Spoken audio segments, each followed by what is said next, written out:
Howdy, folks. Welcome to Mosaic Team 5. I'm Joe, your Dungeon Master for tonight.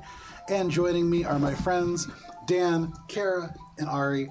Matt is on his way. He's actually joining us all the way from Chicago. So that's going to be, it's a little bit of a commute. And so he's running just a couple minutes late. And then Olive is currently in New York watching a live version of Not Another D&D podcast, right? Yeah, something like that. Something like that. So, thank you for joining us. This is our original Starfinder campaign. A couple of announcements before we actually get into the game itself. First of all, we have a website, elbronrpg.com. I keep looking for where the old camera used to be, and now it's up here. Also, you'll notice our cameras are a little bit different. Our microphones are situated in different places. Everything is a little bit different. So what you can't see is how much free space I have to kick around.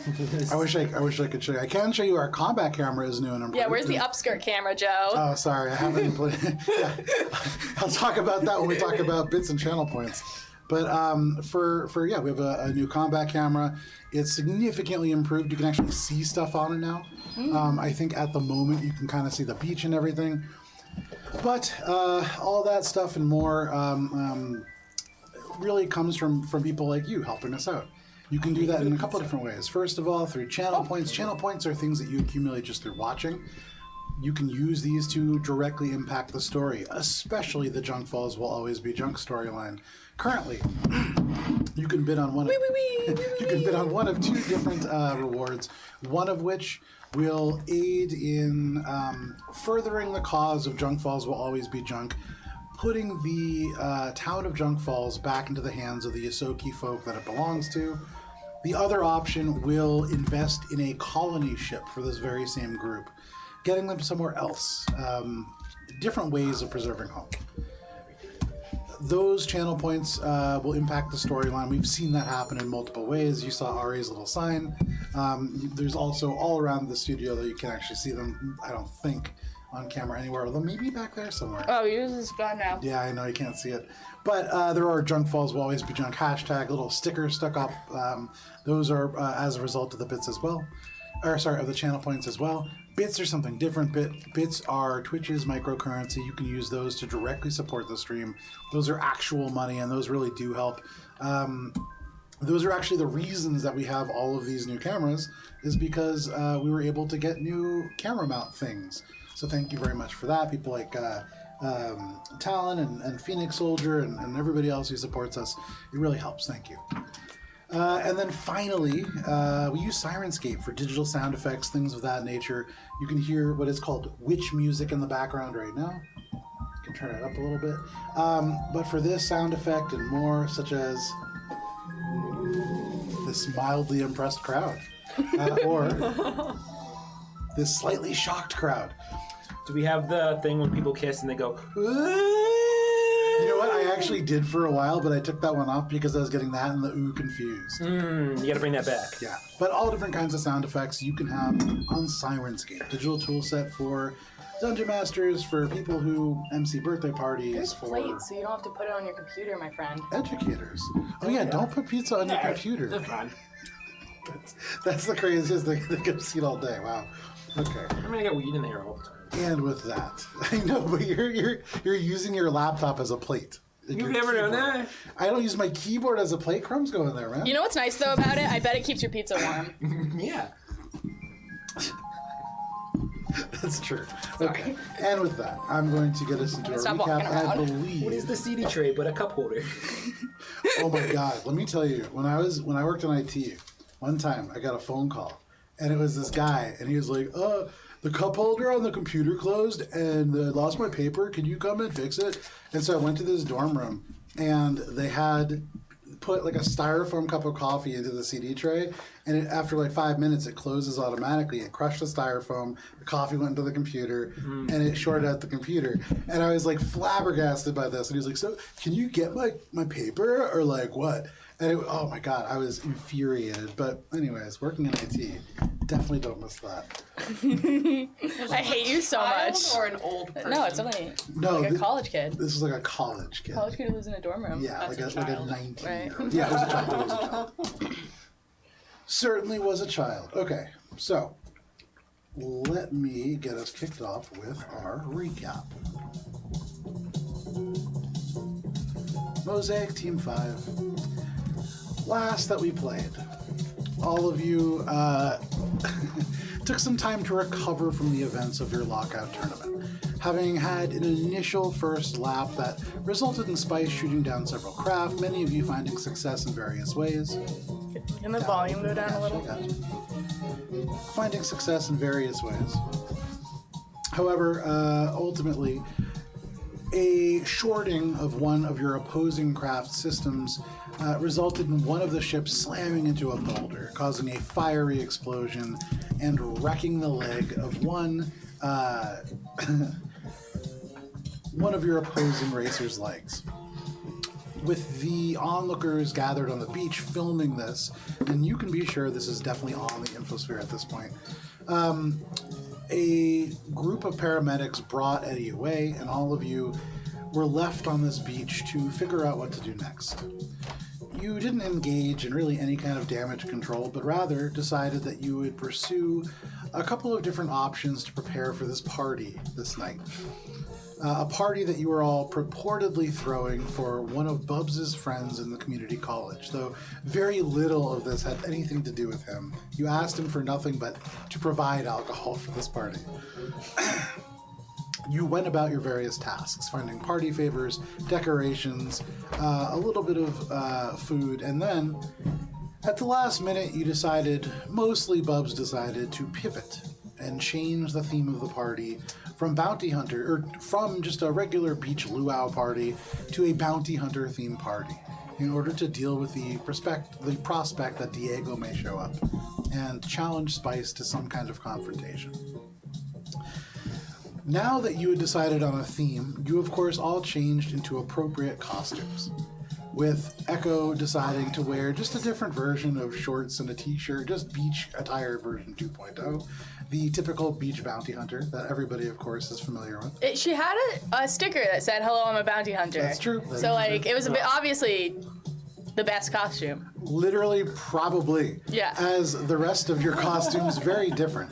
Next most appropriate was probably Shade, the android, who was dressed essentially as Woody from Toy Story.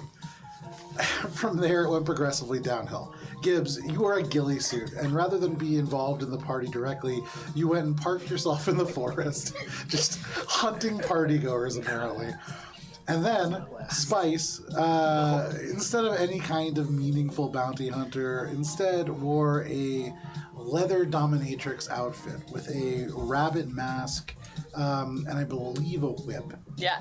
Bubs, you of course went as the accessory gimp, with everything that entails. You're The shame zipper now? mouth. We ain't going that. Okay.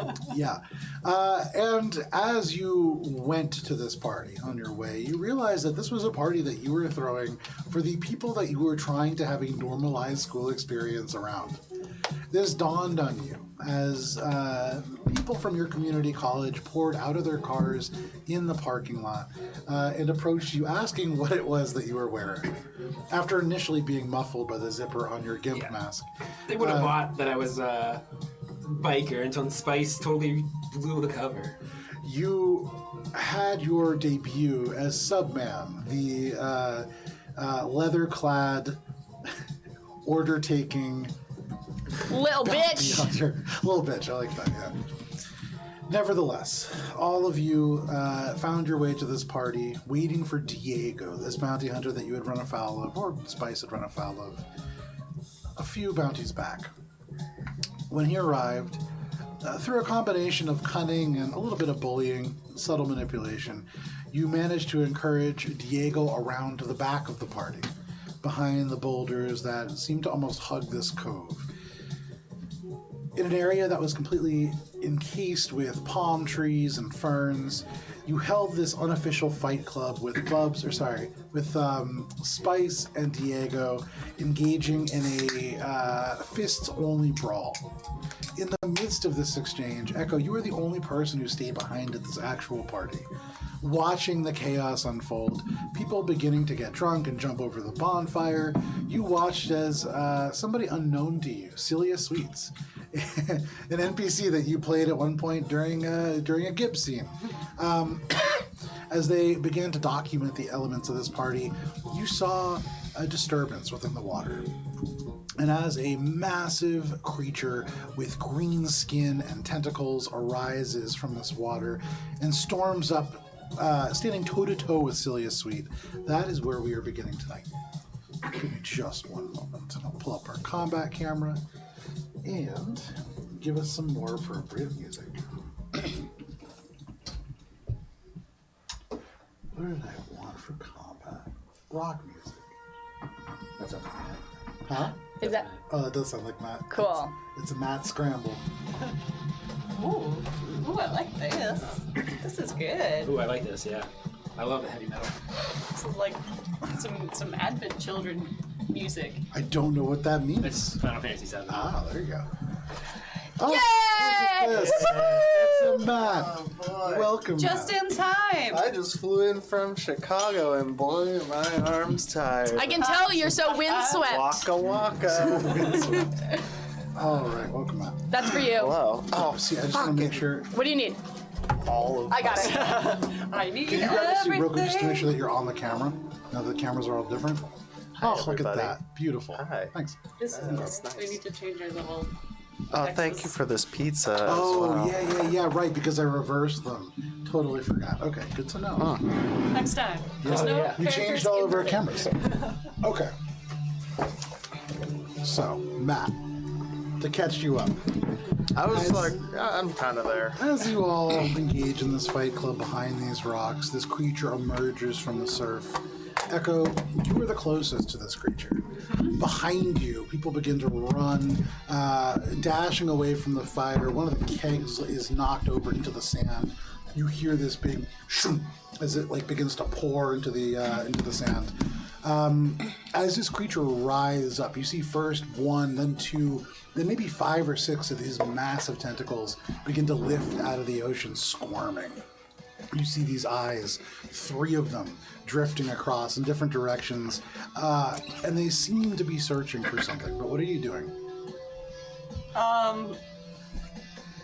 I think Echo would probably just be assessing like casualties. Okay. Just like trying to see like how much is an acceptable risk. I think if it were just Celia, I think they might be okay with that. So at a quick glance, without any kind of check, as you look around, the only person in base contact with this monster, you can see Celia, this Lashunta, is holding their communicator up, and at this moment, as this huge creature looms up, blocking their shot, it's this huge, and then she's just like, excuse me, and just tries to like get around it. She's the only one that's immediately at risk. That being said, this creature is huge. You've seen it move pretty quickly. I think last session Echo had like tried to block her communicator to be like, Yeah, like get the fuck out of here. you should leave and we won't be responsible for your death. And then once Echo's given the disclaimer, they would probably wait for Celia to like say something and take whatever she says as consent and then go for it. Fantastic, yeah. So you can go ahead and just kind of dart away if you want. Are you pulling Celia with you? Not go for everyone else. Echo's gonna try and go for the monster because Echo wants to have fun. Okay, yeah, there you go. Oh yeah. Yeah, Echo's gonna have fun with the tentacle monster. So as everybody, man, unfortunate. So as everybody else runs away screaming, you can hear like shouting and dismay. You are the person that decides to stand there with Celia, who just tries to move around you as you try to block her. All right, So you and Celia Sweet taking this monster on, sweet. literally. Echo is going to whip out the only weapon that they brought with them, which is their tactical pistol. The Silenced advanced, pistol, advanced semi-auto pistol. Sure. And basically try to dart around Celia. Okay. And like kind of basically fake it out as to which way they're gonna go and then shoot at it. Okay, sure. So this is a trick attack. Yes, with a bluff check, which is not Echo's strongest. No problem. As you look at this creature, blubber and these huge kind of... interestingly, as you look at the teeth, they're not jagged. They don't look designed for meat, but it's huge. And you would imagine this could, like, mash bone, no problem. Sweet. Go ahead and make your bluff check. That's contested, right? Or no, it's No, the it's, DC, right, I remember. Yeah, so that's a 25. A 25, okay. That is not a success. Damn. Well, regardless of the lack of trick attack, Echo is still going to shoot at it. Okay, hold on to that for 1 Will second. do. As you like pull this pistol out and you dart to the side, it's almost like this shoo, slow motion back behind the rocks. The rest of you, in this moment, as Diego is over Spice, like fist cocked back, ready to strike, you can see the eyes narrow. He looks through these gaps in the rocks, and you can hear the screams. You can't quite see this creature, but you can see his attention is definitely caught. He looks through and he just goes, "What the?" Kind of peers beyond, still holding his fist back. But are you doing anything before combat starts? Yeah, so I had tugged Shade on his pants prior to let him know where I was. So I do that again, but this time I cast Mind Link. And you get 10 minutes of information from me. And it starts with, from Gibbs' perspective, seeing Emma with the drone controller. And then it flashes to Gibbs' memory of Taco Black X Taco guy. Okay. Also having a drone controller. And so from her perspective, she's like, okay, this is like related. And you hear all the screaming from the beach. And then Gibbs' narrative pushes through of let Bubs run. And don't tell him that Emma's here. And you see the image of Gibbs watching Jade die and watching, from her perspective, Bubs' face. Okay. And then Gibbs' view switches to you. And you see yourself from Gibbs' view. And you get a little bit of emotional subtext of security and safety and trust as she's conveying to you this plan she's got going on. Do the two drone controllers, like... The quick image that you get is not one where you could really compare controllers necessarily side by side. They don't look similar. Okay. I would say you haven't seen any evidence of drones. Okay. But Gibbs thinks remote control is drones because that's her experience. And I can't respond, right? This is just... No, it's just flood we're of looking at each info, other. right? Okay. And you get Gibbs's perspective for a minute. Does that key me into where Emma is now? Like, looking to where it happened in the memory? Yeah, I would say still part of see- that is like Gibbs yanks your attention. When Gibbs floods into your mind like this, it isn't unlike like a malware attack for you. This is something that is a little bit invasive, but it can take the elements of your systems that control your vision, and it's almost like on the inside of your face, Gibbs grabs your chin and yanks your head, and you look back through the woods past Gibbs' ghillie suit, and you can see like off in the ridge line there are these like rocks. Close to like, I think it was about 150 feet away. It's a good distance. All right, I feel like having seen that, I would try to, like... That seems like the bigger threat, that if we stop her, we stop whatever's happening at the beach, but also we need to keep Bubs from putting that together. Yeah. So that's like what Gibbs' plan too is Yeah, like so it'd let probably be the like- distraction happen, but you and I are like We're gonna go after right, this. like, and Yeah. Gibbs is like, I'm there with you, like I trust you. So you guys have this moment of exchange. Bubs, as you see Spice, first of all, get decked and like is now on the ground. You can see Gibbs sort of exchange this look with Shade. You hear Diego look over and go, what are you doing? I'm gonna go and look over and see what everyone else is looking at. Okay. You go over and for a second it kind of tugs at your neck and you have to like pull your leash to unhook it from something. Yeah. But yeah, you go over and you take a look. As you round the corner, you can see this massive creature kind of like looming up over Echo, who is ready to have fun with the tentacle creature. Seeing this, Bubs thinks, oh no, my fellow crewmate is in trouble. Yeah. And all these people. So Bubs goes into like full action hero mode. And he just straight up sprints. Can I do a perception check to just see what the situation is like? Yeah, sure. That's your pre-combat action there. That's a 20. Okay, natural 20? It's a natural 20. There you go. Okay, fantastic. So in this moment, as you like begin to run, this is your action hero moment. Time slows down. You look across. You see people begin to move. It's almost like you can see everybody's trajectory in front of you. always You do it see this where way. everybody's going. You see people like grabbing things. You see somebody try to grab a keg and it slides off the table before it like slams into the ground. They just like keep running. But like you see everything kind of unfolding in slow motion. What you do notice is this creature does seem to be scanning. These 3 eyes looking through the darkness, and as you peer around and it looks and one of those eyes drifts over to you, you see all 3 of these globes over, and they seem very focused on you. Do I see Emma? You do not. Looking this direction, Emma is the polar opposite direction, then a little bit off to the northwest. Okay, which one's Emma? Emma's not even on this Emma's, map. like, way out here. Emma's over by the pizza. Yeah. Yeah, Emma's a cupcake now. Oh, okay. it's a high level spell. Bubs is probably going to go straight for the creature. There you go. Okay, Cool. Everybody go ahead and roll for initiative. Shade would have been like, after this mindling thing, Bub's Spice. Oh, damn. Natural 20, what a waste! God fucking damn it! For initiative. Ooh, God wow. damn. Yeah, whatever. You know what? You get to go first. That's nice because you're far away. Wow, I get to go first, but I don't want to go first. It's no good for the healers to go first. You wanna join me at the? I'll switch. We can switch. I think we can. Yeah, let's just change our initiative switch. score. Like, I could lower my. I can like pick where I go, but I lose that turn, right? Yep. you can't switch, Yeah. so I can't take it. Holding a turn in while we're talking about initiative orders. Yeah. Holding a turn in Starfinder, can I hold a whole turn, or can I only hold an action? No, so in Starfinder it's different. You delay. Nice. You do not hold a turn. You delay, so you go to the end of the initiative order, I believe. Or I think you can. I think you can just kind of come in, Yeah, I think you choose where.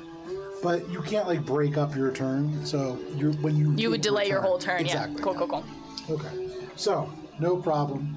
You have a natural 20. Fantastic. Gibbs is up at the top. Anybody 25 to 20? All right. 20 to 15. 16? 16. Nice. Okay.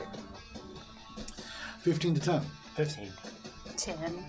Ooh, okay. Hey, that's nice and easy to write that. I appreciate that. Isn't it? Isn't it so nice? Okay, so the way that this works out, we have Gibbs, then Shade, then Bubs, then Echo, then Diego, and then at the very, very bottom, this creature. So, Gibbs. As you begin to like turn over and like move around, you link up with Shade's mind. You burst this information into him, and as this happens, it's like you almost both turn to look at Bubs at the same time. And it's right as Bubs begins to like run, and you just see like the back of the gimp suit and like the little bunny tail as he like darts off into the sand. What are you doing? I guess I will move my whole turn to move. Okay. But I want to do so sneakily with the benefit of the gimp suit. So sort of, not the gimp suit, the ghillie suit. Too many goods. Everybody's wearing gimp suits. Yes. Okay, sure. You know, you don't want to see Gibbs in a gimp suit though. It's gross as fuck. But I'm gonna like. I don't think it's worse than Bubs, truthfully. Yeah. At least the latex would be like protecting the ick. It would help you get slide in. Yeah. That'd be great. But I'm gonna move. I know that there's 150 feet between me and Emma. I don't want her to know that I know that, because she doesn't know that I know that she's there. As far as you can tell. Yeah. Cool. Then I want to do that movement just to get closer to her. So can I spend my full action to move? You certainly can. Make a stealth check. Cool. You can take a +6 conditional modifier to that. Nice. Fucking killing it tonight. 15 plus 6 is 21. Nice. Nice. Okay. So in your ghillie suit, not gimp suit, as everything is going on, you can see like people like beginning to pummel each other. You see Spice on the ground. Everybody begins to turn. You are screaming. At this moment, you beam all the information over, and then as Shade turns to look at Bubs, you turn to go and deal with Emma, and you begin to waddle off into the woods. This ghillie suit like kind of snagging on stuff and not really meant for like sneaking up on people necessarily, but it's working for you. You keep down low to the ground. And with all the chaos, all the sound, you imagine it would be tough to hear you anyways. So I get 30 feet of movement. Can I move that 3 times? 20. Okay, so I can get within 30 4 feet of her. times, I believe. Oh, okay. So can I I think it's 3. It's 4 unless you have the feet. mobile thing? Yeah, which makes it 6 times. I don't know why So- this equals faster. With my stealth check, how I'd like to get within 25 feet of her. Do you think, as I'm like creeping up, does she seem to like rattle by me or anything? So the other thing is, from a rules perspective, you will be, by definition, 5 feet out of range from her, I believe, correct?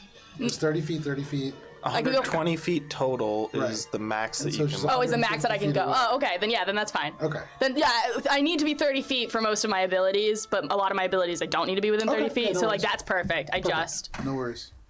didn't want any questions about whether or not I was in range or not. You have no idea. As you like are creeping up, you have this Okay. huge ghillie suit on. It's over your face. You feel pretty hidden, but it's hard to tell. As you look, you can still see them there. They seem like focused. Okay, cool.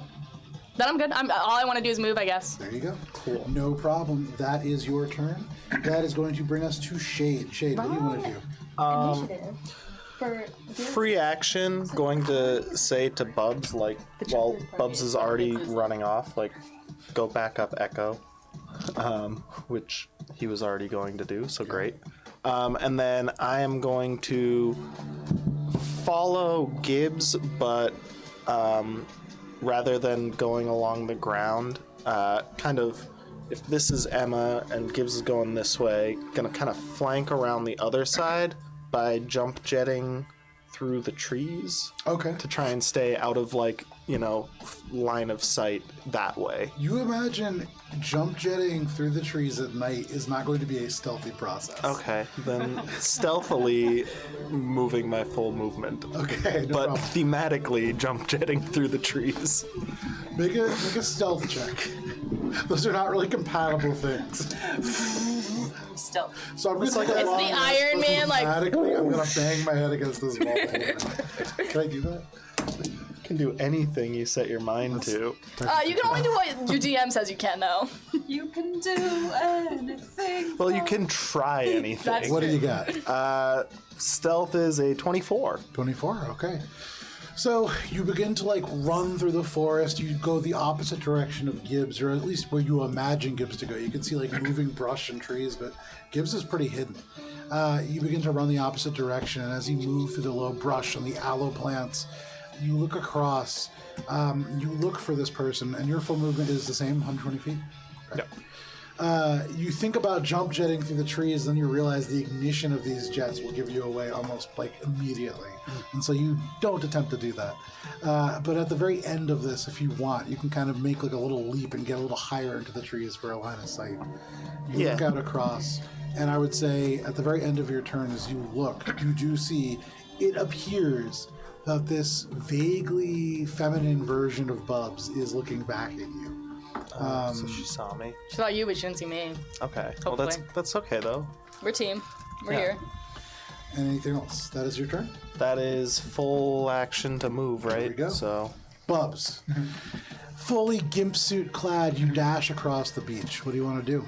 So I noticed that the creature notices me, right? Yes, and you see very distinctly with that particular perception check, the eyes focus immediately on you. Okay. There are 3 eyes, they were searching, and now they're not. They found what they were looking for. Bubs is seeing like all these people running at this point and like trying to like get away. So Bubs' idea is basically let's bring the creature away from the people and bring them towards the woods. Okay. He didn't listen to what Shade said in the communicator. He's just like full like in action mode. Huge surprise.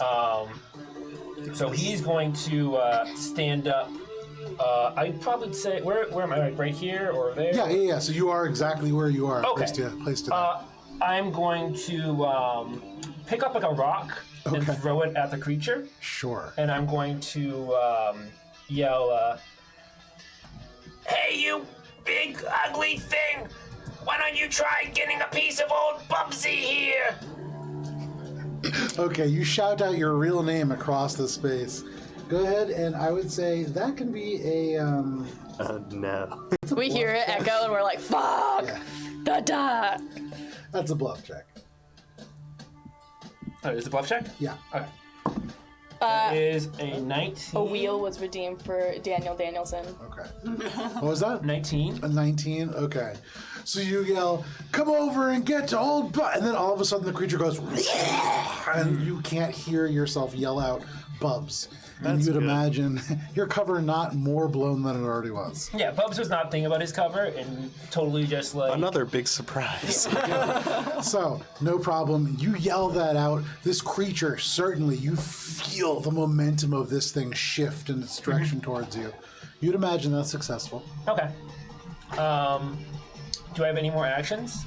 Okay, so you ran Yelled. over here, you yelled. I mean, yelling, we'll say that's a swift action, sure. Okay. I'm gonna throw a rock at it. Yeah, go ahead. Make a ranged attack roll. As you run in your gimp suit, you reach down, you pick up a rock.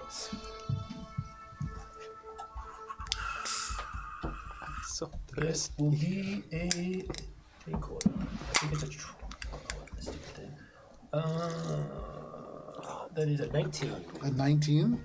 That just hits. Nice. Yeah, so as you bend down, you scoop up this rock almost like you're about to skip a stone, and you fling it across. You go right by. You see Kevin is like running away, his eyes wide, like really kind of like strangely textured hair matted to his face, and you hear him just yell out, "I'm not having a good time!" And like the rock right over his shoulder and just poof, off this this frog. Roll a d6. Nice. that should be fun. You're strong. You do a fair amount of damage even with a rock. That is a 3. And do I add any What's modifiers? your strength modifier?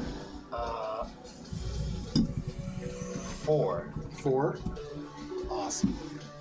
So 7 points of bludgeoning damage as you fling this rock as hard as you can, almost hitting Kevin. Kevin is like makes his as he like dodges to the side as best as he can, sprawling out into the sand. You hit this frog. Yep. Anything else, Bubs? That's my turn. All right. Echo, all of a sudden, from behind you, you hear Bubs yell something out, although it's lost in the din. And then he throws a rock, which just boom, off of this creature. It stands in front of you, but it begins to move away in the direction of Bubs. How far is it moved? Or is it It's just not like- moving at all yet, but thematically has. So it's basically like shifted a little bit. Yeah. All right. Oh shit! I'm wishing I had my water jets on now. I chose one. Okay. Echo is going to try and get out of the range of the tentacles. Sure. Just don't want to get slapped. And Celia said that she's fine where she is, so she can stay there. So if you back up, you do imagine that it's going to provoke an attack of opportunity. No, I'm not.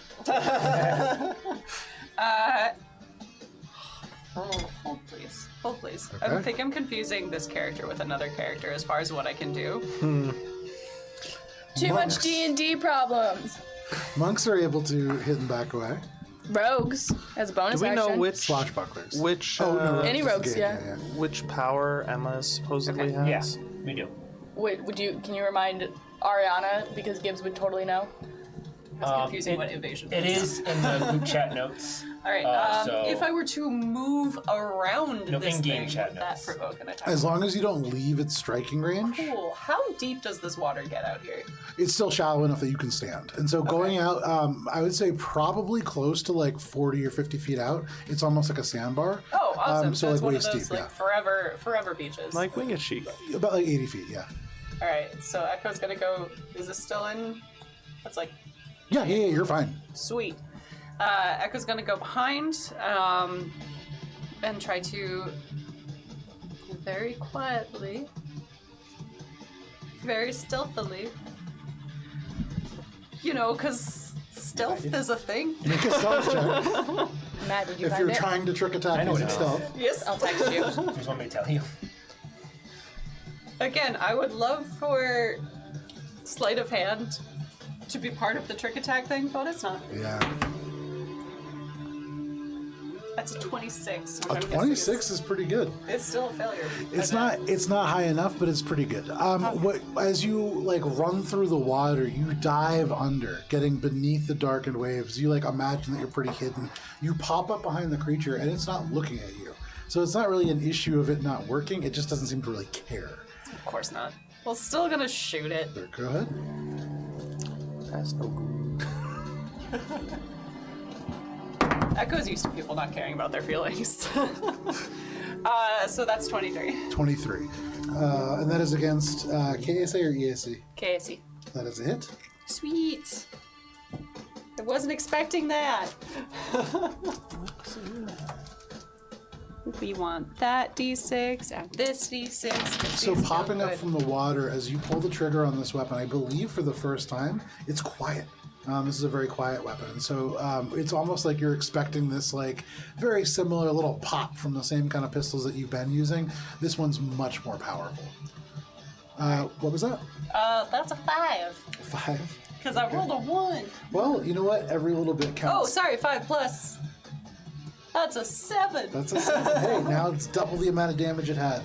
So you pull this gun out, and like as you duck behind it, you feel pretty stealthy. You pull the gun out, and this is the part where like normally if this was a person, you would like pull the gun right into their abdomen, and it would feel really cool. You do that, and you're like right in the butt of this massive creature. And as you depress, there's this little of the silencer, and it barely registers, but it does hit. Anything else, Echo? Echo just kind of like looks disappointedly at the gun. They're like, oh, I was hoping for something more. More. As you're like looking at it, the creature is like stomping off onto the beach. But yeah, it doesn't seem to do a ton of damage. That is the end of your turn. That is going to bring us to Diego. Diego's going to look down at Spice. She's fatigued, so she looks real pitiful too. Yeah. And she's The good at other looking thing is, pitiful. he's been looking, his look has definitely been faltering. The fact that Spice is dressed in a leather dominatrix outfit makes him feel really weird about this whole thing. Makes me feel really weird about this whole thing. Especially when she was like, harder, daddy. Yeah. It definitely, that actually worked probably to Spice's benefit. So at this point, you can see, like, his eyes are already kind of faltering, but he looks up, he looks back down at Spice, and he just goes, "We'll finish this later." And he gets up. He's going to climb to the top of the lava rocks that are kind of right. Yeah. I got you. Perfect up there. He's like, oh, that is you. Where is he? Oh, sorry. Did I not put him out He's there? not I may out. have not. Yeah, Put he's him not out there. out. Go ahead and He can be, it can be this Dragonborn. Sweet. He could be Stand Andrea. Like right so, here. Oh. Yeah. So, though he does not tumble over, he climbs up, and basically, as one of the things to notice about him as well, he didn't especially come dressed for combat. He is here for a bounty hunter party. He looks like he is straight out of like a Clint Eastwood movie. He has a poncho on. He has like a pair of red swim trunks on underneath just like that. Shade. And he's wearing flip flops. But it takes him a little bit to climb up the rocks. He's not wearing sneakers. He's not wearing athletic gear. And so that is most of his turn. But you do see he does pull something out of the poncho. That is Diego's turn, and that is going to bring us to Emma. So, this individual, as you like clear this tree line shade, their eyes are looking directly at you. Sweet. You see for a brief moment their head turn. They seem to be considering something off in the other direction. Let's see. Yeah, I guess I don't really know any better. Their eyes sweep away from you, Shade. Gibbs, suddenly, from your really hidden place amongst this tree, these eyes are looking straight at you. You look and you see almost similar to Bubs. You expected it to be more similar, but there is no like familial relationship here. You don't see somebody who has like striking genetic resemblances. There is no hair, no eyebrows, no eyelashes, and that alone is the striking resemblance. But in this moment, go ahead and make a fortitude saving throw, please. Can I? Is it to avoid damage because of a cold environment? It is not to avoid damage Okay. from a cold environment, but it is relating to cold. Okay. I have toughness, that's why I asked. Yeah, no, not related to Okay. toughness. A fortitude save? Yes, 5. A 5. Okay. So in this moment, all of a sudden, you like see this look, these eyes, this piercing blue, and then all of a sudden, it like really chills your heart. You begin to feel like you almost want to take a step back. You begin to feel frightened, but then you realize it's like you're anchored in place. And then you take a step and you feel ice crystals break away. And it's not that you feel anchored in place, it's that you really are. The moisture in the air around you begins to crystallize and harden. Your skin begins to feel dry. The goop around you loses the moisture as it is pulled into this frost. And you are beginning to freeze solid. As this begins to happen, you have 2 more turns in which you can repeat the save. After that, something bad happens. Okay. All right. That is her turn. She's going to be concentrating on that. Probably. For what it's worth, Shade, her whole back is to you at this moment. This seems to require her full focus. Okay, cool. You can see now, because of that, in her hand there is this kind of controller. It is not as complex as you imagined it would be. You saw the one because Gibbs currently has it. That was being used by Taco Black. This is something that is much more simple. It's almost like a single button on a... like a kill switch, basically? almost, something like that. Fucking But- nanobites. But at this moment, just seems to be focusing on Gibbs. That is Emma's turn. That brings us to this creature. So, this creature is going to stomp all the way forward to where Bubs is. Stomp, like, stomp, stomp, stomp, stomp, stomp, this way? Yep, it's just going to rampage through if Bubs didn't get any closer. Are all these people 1, 2, 3, dead? 4, 5, 6, 7. I'm Those going to people make have 7 run away, saving right? throws. They go at initiative order 20, so they haven't gone yet. Oh god. Oh, Bubs' plan worked then. They didn't get hurt. I mean, they might have just Yeah, gotten this is what- squished because Ooh. the thing's Fucking Kevin gets rampaging through squished. them. Oh, not Kevin. Oh, no. Damn. If he's dead, you can't Pick be a number 1 or 2. Let's do 1. Okay. You watch as this creature turns towards you. You throw the rock, and this creature, the tentacles go everywhere, and it begins to stomp. You can see there's this space dwarf who has like a beer in his hand. He's beginning to run. He's still kind of smiling, and then all of a sudden, it stomps on this guy. wasn't Flattened Kevin? into the sand. It was not Kevin. I You see should've Kevin, known. who's just, oh my god! He's just like running. His pants are starting to fall down a little bit, but he's like just making it out of there. You see, he runs over this person that looks shockingly like, what's his name? Chad Attitude. This kind of chiseled blonde-haired guy. Yeah. And then he just gets steamrolled over as well. You watch as 4 people just get run over by this creature, just crushed into paste along the sand. Like, dead? For Hard sure to dead? tell. Probably not dead, but they're in bad shape. Okay. And then Bubs, at the very end, the 5th person that you see, kind of just about a foot behind her friend who she brought to this party, you see Tifi, who, right as she reaches out, she looks at you, and you can see her eyes. She's holding her friend's hand. Her friend is like just running by you, and she says, "Daniel!" And then this creature, right on top, standing now right over you. All these eyes look down at you, and you can see like 5 tentacles almost straight, like they're ready to strike. However, that is this creature's turn, because it had to move pretty far. That is going to bring us to initiative order 20. If you could remove 4 of those people, or just lay 4 of those people down. The boop. And it's on top of TV right now. Currently, yes. Yeah, okay. So not great. Is this Save the Tifi? other woman. The person, yeah, that could be Tifi. These two? Yeah, no. Tifi. 2 can't be Tifi. Well, Tifi and her friend. Yeah, Tifi and her friend. And then that blob is just an alien blob creature. It was a good time to use them anyway. Cool. So, this creature right in front of you, Bubs. These other people who began to run all of a sudden watch as this creature stomps over individuals on the way. It's heading towards the parking lot. And so there's like this confusion. You can see Celia is like filming the whole thing as it happens. You can just vaguely hear out here, "It didn't even look at me, that's so rude." And then like she's like is following it now. If you could move Celia maybe like 10 feet, yeah, there you go.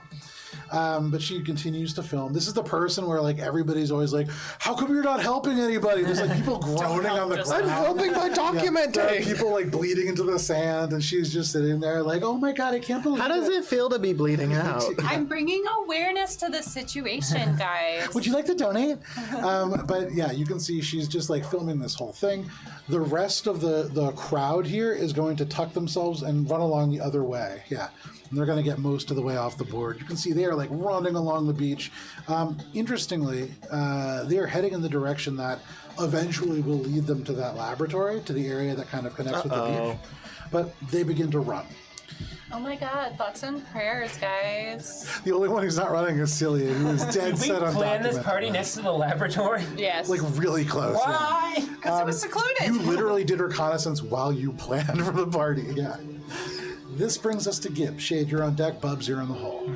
Gibbs, from your perspective, things are beginning to freeze in your body. The goop and the little creatures. You feel some of these like little cockroaches that live in your fur.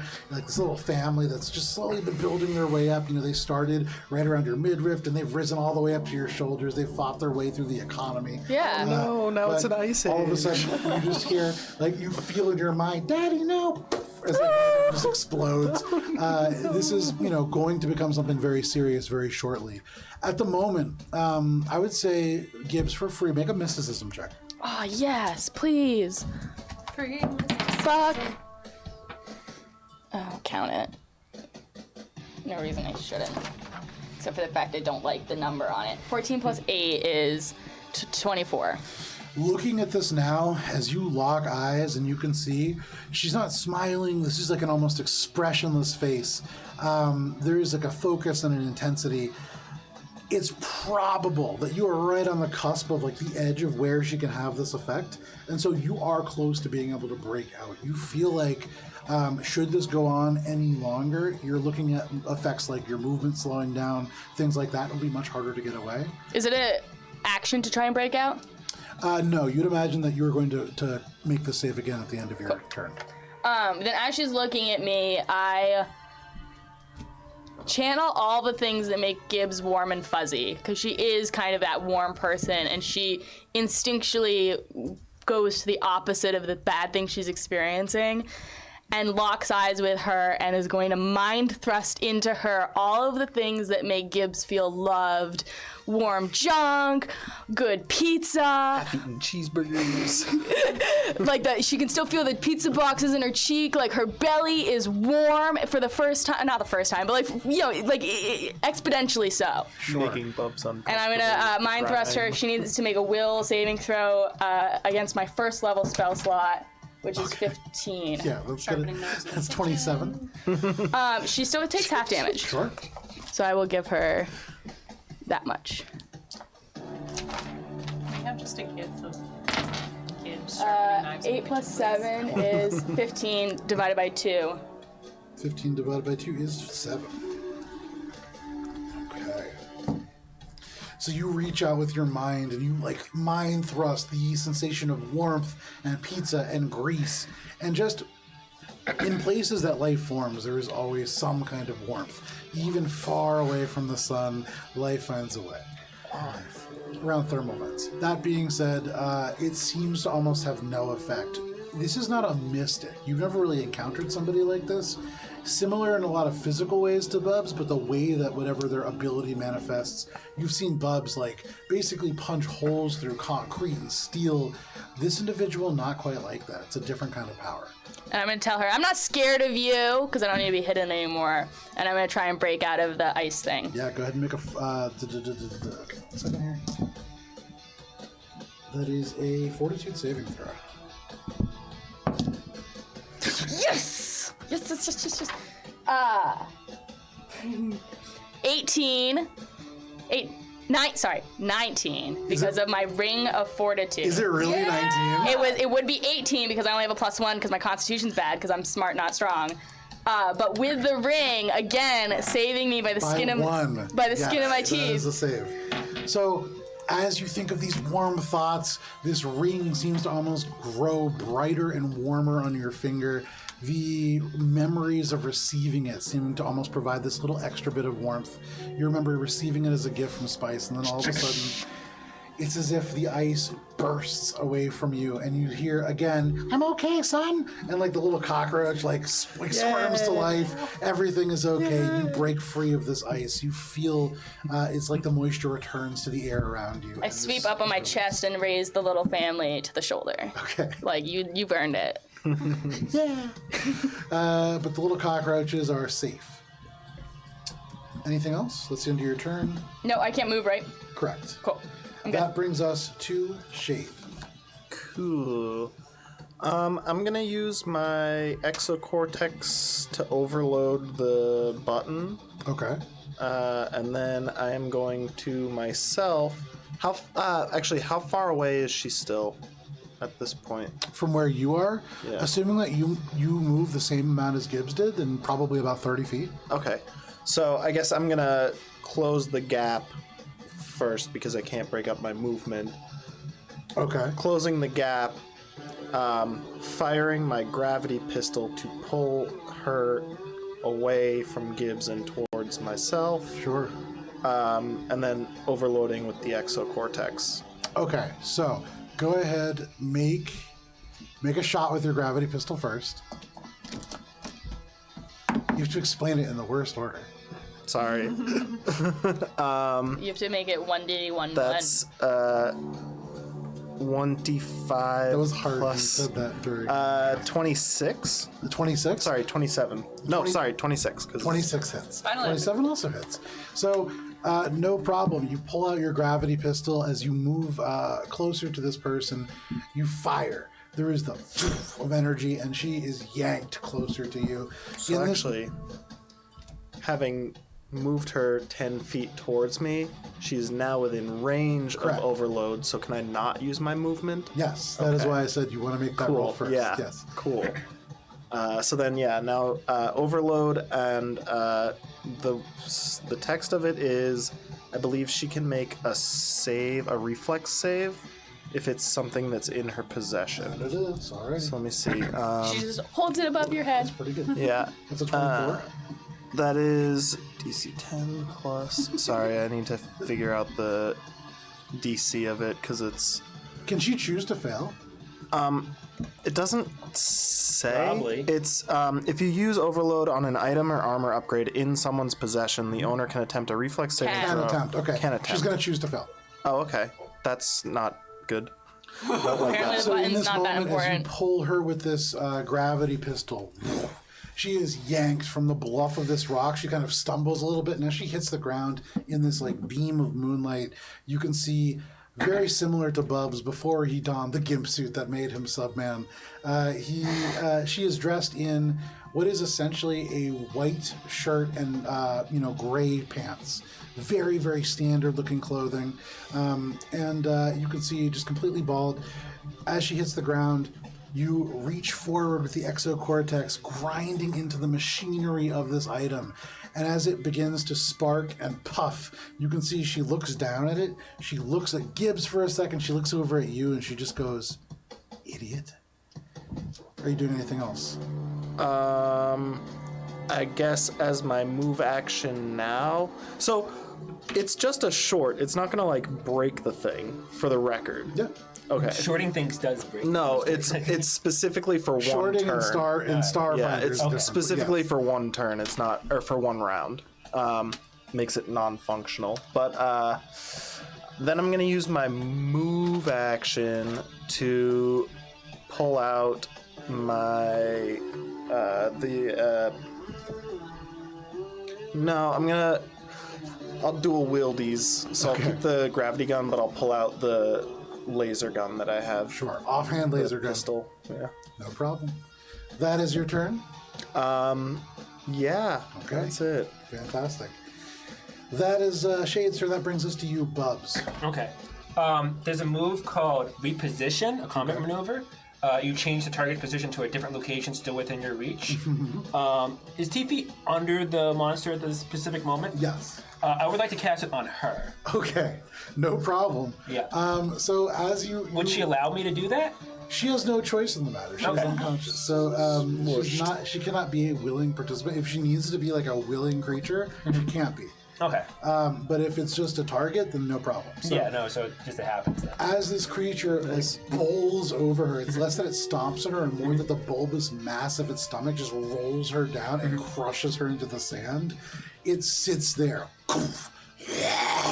like thriving over top you, and then in this moment you see just this one little hand from Tifi reach out, and right as it begins to go limp and hit the sand, you grab on, you leap up, almost like drop kicking this creature. You expect to plant your legs and yank Tifi out, but your legs go like a disturbingly deep distance into this creature's flesh. It is like this fatty, almost like gelatinous creature, but you do at the last minute manage to wedge Tifi out and kind of slide her into the sand. As I do this, I'm creating this like built-up version in my mind as inspiration, and I say to myself, "Opportunities don't happen; you create them."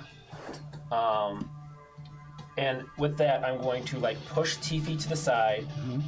Now that she's in safety, and I'm going to take a move action Relative safety. to move up in the woods to the direction of where I saw the rest of my party. So you're going to attempt to move away from this creature. Yes, I'm trying to bring it away from the rest of the. Okay. That is going to provoke attacks. Yeah, I'll take it. Okay. Awesome. Interesting thing to note. As this thing has been moving around, you haven't had the opportunity to really perceive any kind of combat encounter from it. But one thing that you have noticed that these tentacles, 5 of them, seem to almost move independently. It has more than one reaction, you would imagine, as a result. But let's see what how this works out. Let's do it. So first one is almost going like to it's be allowed a 30 to hit. 5 reactions. KAC or EAC? This is KAC. That is a 30 exactly. Okay, meets a pizza. Needs a pizza. That is going to be a 28. Beat it. It hit you. And that is going to be way less. So that is 1 hit. Fantastic. Go ahead and make a fortitude saving throw, please. And I'm really good at those. that's That good. is a 14 plus an 8, so that is a 22. Okay, that is a success. Yes. Nice. You are going to be taking 18 points of bludgeoning damage. As you pull away, there is this, as it lashes out with a single tentacle, that down into the ground. You jump, almost managing to dodge. It kind of brushes against the bunny tail against and like spins you hard. You feel like there's going to be a bruise in your backside tomorrow, and not from spice, but this is, Ew. yeah, How far is the rest of the group? 100 and like 120 feet, give or take. yeah. Okay, so I am 100 feet towards them at this point. Okay, so you just take off You can running. move that much? I can move 25 feet. So you're like 125 You're 50 feet then. feet away. Yeah, Okay, yeah, sure. yeah. Okay. like- Away, not closer to. Yeah. It's like, what the fuck? No problem. That is Yeah, I'm your trying to turn, get closer Bubs. to that. Yeah. Yeah. Echo. At this moment, you are just left alone, holding your pistol, looking at it like, that was disappointing. You see this creature stomp over several humans, and then now beginning to attack Bubs. So most of the crowd is gone now, yes? Yes, the only one that you can really see is Celia, and then Tifi's roommate, who's like sitting there, like looking at her hand, horrified, because it was just holding Tifi, and now Tifi is just gone. From Did the her- roommate see what I did? No, that's on the other side of the creature. No one saw what I did? There's literally nobody. Frog monster in her way. It was for the good of That frog humanity. monster was like, that's pretty nice. You don't have to do things.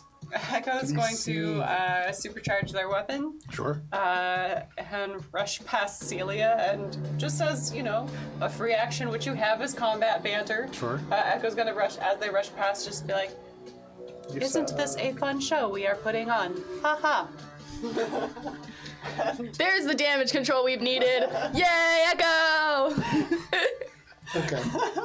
Excellent. And from right here, Echo's going to shoot at this thing's probably the back. They wouldn't have clocked that the tentacles move independently, I don't think. Make a bluff check first. As you attempt to sell the fact that this is, I guess, some kind of improv. Oh. Tragic. Even Even Celia isn't really going to buy this. You begin to run out, and at first she's like, okay. And then you pull out your pistol, and as you begin to overcharge it and light begins to build around the chamber, this kind of like crackling energy fizzes around it. And at first she's like, those don't look like special effects. And then it just seems like it's probably too much to buy. But go ahead, make your attack roll. So that's a 23. A 23 is going to hit against either. All right. It's just this really big thing's back. 9, 19, 22, 24. And what kind of damage is that? That's piercing damage. Piercing damage. Nice. Okay. Oh, he's fat. So it begins to glow around the barrel, and then as she's like, those are good special effects, you pull this out, and there's this, like, a tiny little whisper, but it is this glowing bolt of arcane energy that streaks forwards and then strikes this creature. Bubs, even you, as this creature follows you into the woods, it's always making this kind of... But all of a sudden, there's this horrible... As it like turns, you see like two of the tentacles slap out to try to like deflect whatever that is too late. You smell like crisp, sizzling, what's almost like some kind of pork. I can't smell. You can't smell it. That's right. I smell it though. No. It smells like pork and gives us like. Yeah, it smells good. All hammy. All right, Echo. Anything else? Just a couple more minutes, and then our appetizers will be ready. You turn and you can see like Celia's now filming you. This is now the Echo show. But all right. That is your turn, Echo. That brings us to Diego. For those of you who are up there, you can see Diego takes out what looks like kind of like a relatively normal-looking revolver, but he is going to spend his action. You see he takes out what looks almost like a briefcase, although smaller, like a hard case. He pulls out these other components, and you see he begins to convert it into what is essentially a sniper rifle. But that is going to be his action. He doesn't really have a swift action that he can use, so that is his turn. That is going to bring us to Emma.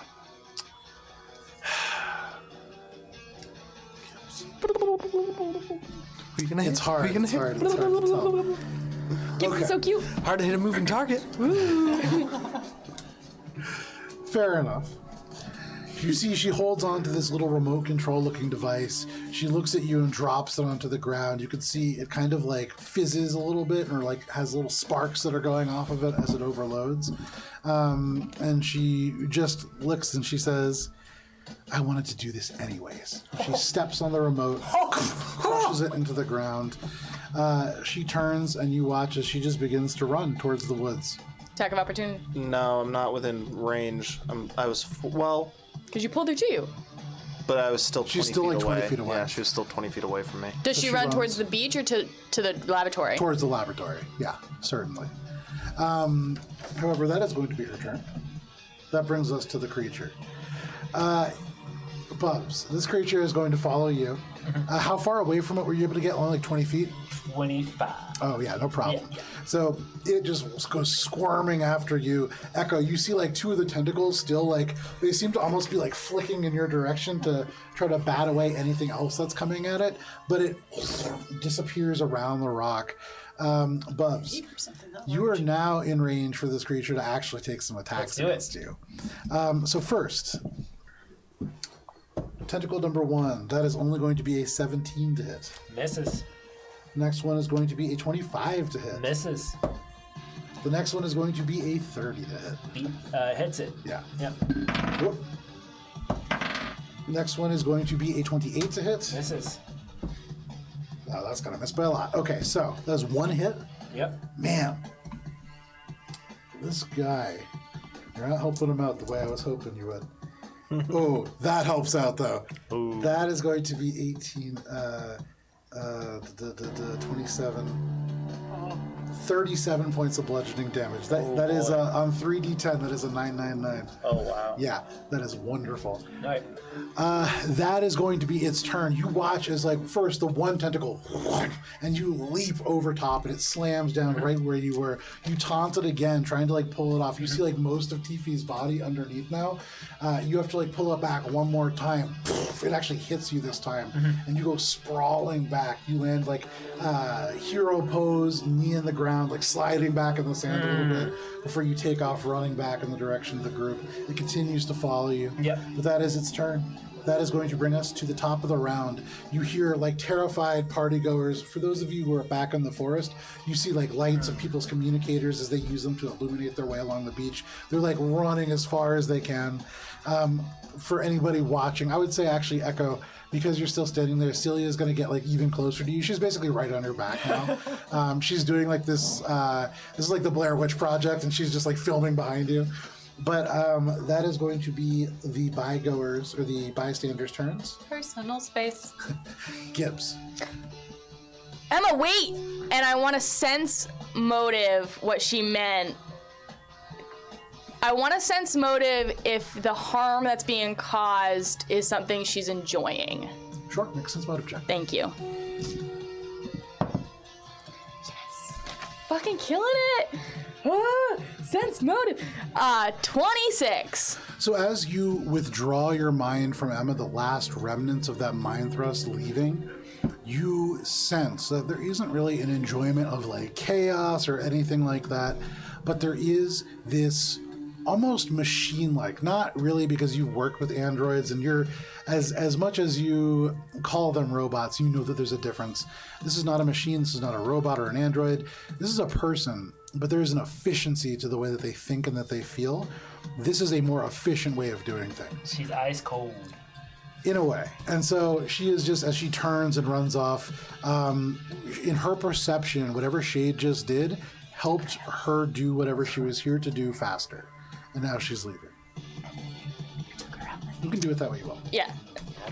As everything. Can I... She's fast. How fast is she? She seems maybe, I mean, she's moving at 35 feet per round, you'd imagine. Fuck. Because I only have 20... Fine, I hear the crashing froghemoth through the fucking forest, and I'm like, I look at Shade, and I look at Emma's back, and As you turn back and, like, look at them, you can see now Bubs, full gimp suit, running towards you with this huge creature, like, chasing him. then I will go towards the froghemoth, and I don't have anything for range. Oh, I have guns. I hate guns. I will mercifully shoot at it with You also my have your earwax. earwax is only useful if there's multiple combatants. Yeah. Otherwise, it's a waste of a second level spell. And Alright. to be fair, I'm not spending a second level spell on rescuing you, so. But I will spend a bullet. 12 to hit the froghemoth. No, you won't. As you pull this weapon out, you fire. This is the wand gun. Yeah. So it's almost like this, this Caudicus staff, and as you, like, pull it out and give it this flourish, in Gibbs's mind, it really is a wand, but it's a gun that's shaped like a wand. So as much as you flourish it, it just fires a bullet out into the night sky. Somewhere far away, a fish is about to have a really strange day, but no damage to the frog. Now that the people aren't really in the combat anymore, could we, like, move something so it's on a grid at this point, or Move what? move everyone on, like, a grid? Yeah, I can get you guys, like, a forest grid if you want. Yeah, that'd be good. Sure. So let's move this. Echo's about it to down join this way. on top of the rocks. Oh man, so that is rock is Cecilia. hefty. Yeah, so we'll just move this down, and then we can add something here. Yeah. Let's see. Yeah. Perfect. Gives dice. You can use either. I would use the other side just because maybe that way it'll be. Beachy. Yeah. Well, and more just less- because it's rolling the correct. We don't need the trees. We can have some trees. Yeah. Here, give me some trees. Yeah, I like Now we're in the forest. And then Gibbs is here. Bubs is here. We're probably a little Spice further is here. because we're Yeah. like we're like 125 feet. I pulled Echo and Cecilia. Y'all are like there. Just behind the log. Y'all are there. Yeah. And It's then like double that Whatever. distance. because I spent my 30 movements to move closer. So it's still like 95 feet away. And then where's you, Shade? Oh, you here? So, okay. And wherever Emma is, I'm Okay, like look, it's in the forest. There you go. I think we're- I'm like 40 something feet from her because she used her full movement. She moved No, 100. no, she moved 120 feet. Oh, she moved Yeah, 120 that's why Gibbs couldn't catch up. Oh, okay. Even with Gibbs' full movement, I couldn't catch up. Okay. Because Heelys don't work in the forest. Or the beach, unfortunately. Gibbs will use her movement to go like diagonally sort of 30 feet closer, but cut the distance between like the hypotenuse of the triangle to get between the behemoth and Shade. I love how everybody at this table uses hypotenuse. You gotta abuse the hypotenuse. There we go. Okay, So that's generally like the positioning. Okay, yeah. Cool. No problem. That is your turn, Gibbs? Yeah, I right. shot a gun ineffectively. No problem. You're welcome. Pew pew, run. That is your turn, Gibbs. That brings us to Shade. Bubs, you're on deck. Yep. Now that I don't have to worry about the element of stealth, I am going to use my jump jets for full movement to try and catch up, which gives me 160 feet of movement. Yeah. And it's flying technically, correct? Yes, it's Excellent. technically flying speed. Do you have hover? No, I just have jump jets, so it's like Love it. 40 feet jump. Perfect. How high are you jumping? I think I can go up like 10 feet to get the still 40 feet Cool. forward. So just like 10 feet up above the ground. Yeah. No problem. Okay. So kind of like, Sure. No problem. So you're trying to keep up. You, how far can you move with that? 160 feet. Nice. So if To Emma? Nice. you can catch up to her. Yeah. If you want to do that, what are you doing? I mean, are you just trying to keep pace with her? At this point, because that's my full movement, so I'm trying to get, like, I'm trying to head her off because I think I have enough movement to get in front of her. Perfect. Okay, right? cool. And, like, that's my full movement, so I can't do anything else except if I can hack something with my exocortex, which I don't think she has any hackable There's things. no real way to Yeah. perceive that running through the Right. dark. Yeah. That being said, Bubs, what would you like to do? You watch as Shade just disappears off into the darkness after something. I would like to take a withdraw action. Okay. Which basically lets me move double my action, double my speed, Mm-hmm. while also not taking an attack of That's what it opportunity. is. Yep. So I will. So this creature is right behind you, and as it begins to follow you, you enter into the forest with trees rushing by you. You take this moment to juke off into the left, and even though this thing's slamming down and trying to find you, it's almost like you're kind of losing it in the narrow spaces. It can't quite follow you between the trees. You find places that you can hide. Where are you trying to get to? Just be mindful of your head, too. The cameras are there now. I'm gonna hide behind here too. Okay. So I'm gonna do this, and can I like hide or? That's my full action. I believe that's your full action. Yeah. So that's what you do. You dart off into the woods. You get into the low cover of the bushes and the overgrown kind of shrubbery here, but no problem. And as free action, I'm going to just turn on my comms. Is there a GPS on our comms for everyone? I believe you said there was. Yeah. when It's I got not like a kidnapped. super accurate GPS, but Yeah. yeah, you have a rough idea. Okay, and I'm just gonna turn it on and just send a message in the group chat, letting people know where I am. Okay, sure. So in all of your comms, you just say the little ding. As, all of a sudden, you can see your friend has his location turned on. Says, Bubs dropped a pin. Yeah, exactly. Cool. No problem. That is your turn, Bubs. That brings us to Echo. Echo, all the way back, still on the beach with Celia. Everybody else stampedes into the forest. What are you doing? Well, seeing that they're all like, Echo's right there. Yeah. Echo would probably reach down, grab a handful of sand, Pocket sand.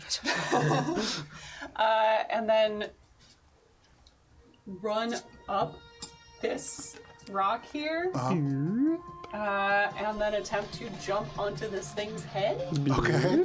Ooh. Make an And- acrobatics check. Absolutely, yeah. It's going to be a pretty high DC. That's a leap. Let me do the cool thing, Joe! I would love Let me for do you the to do cool the cool thing. thing.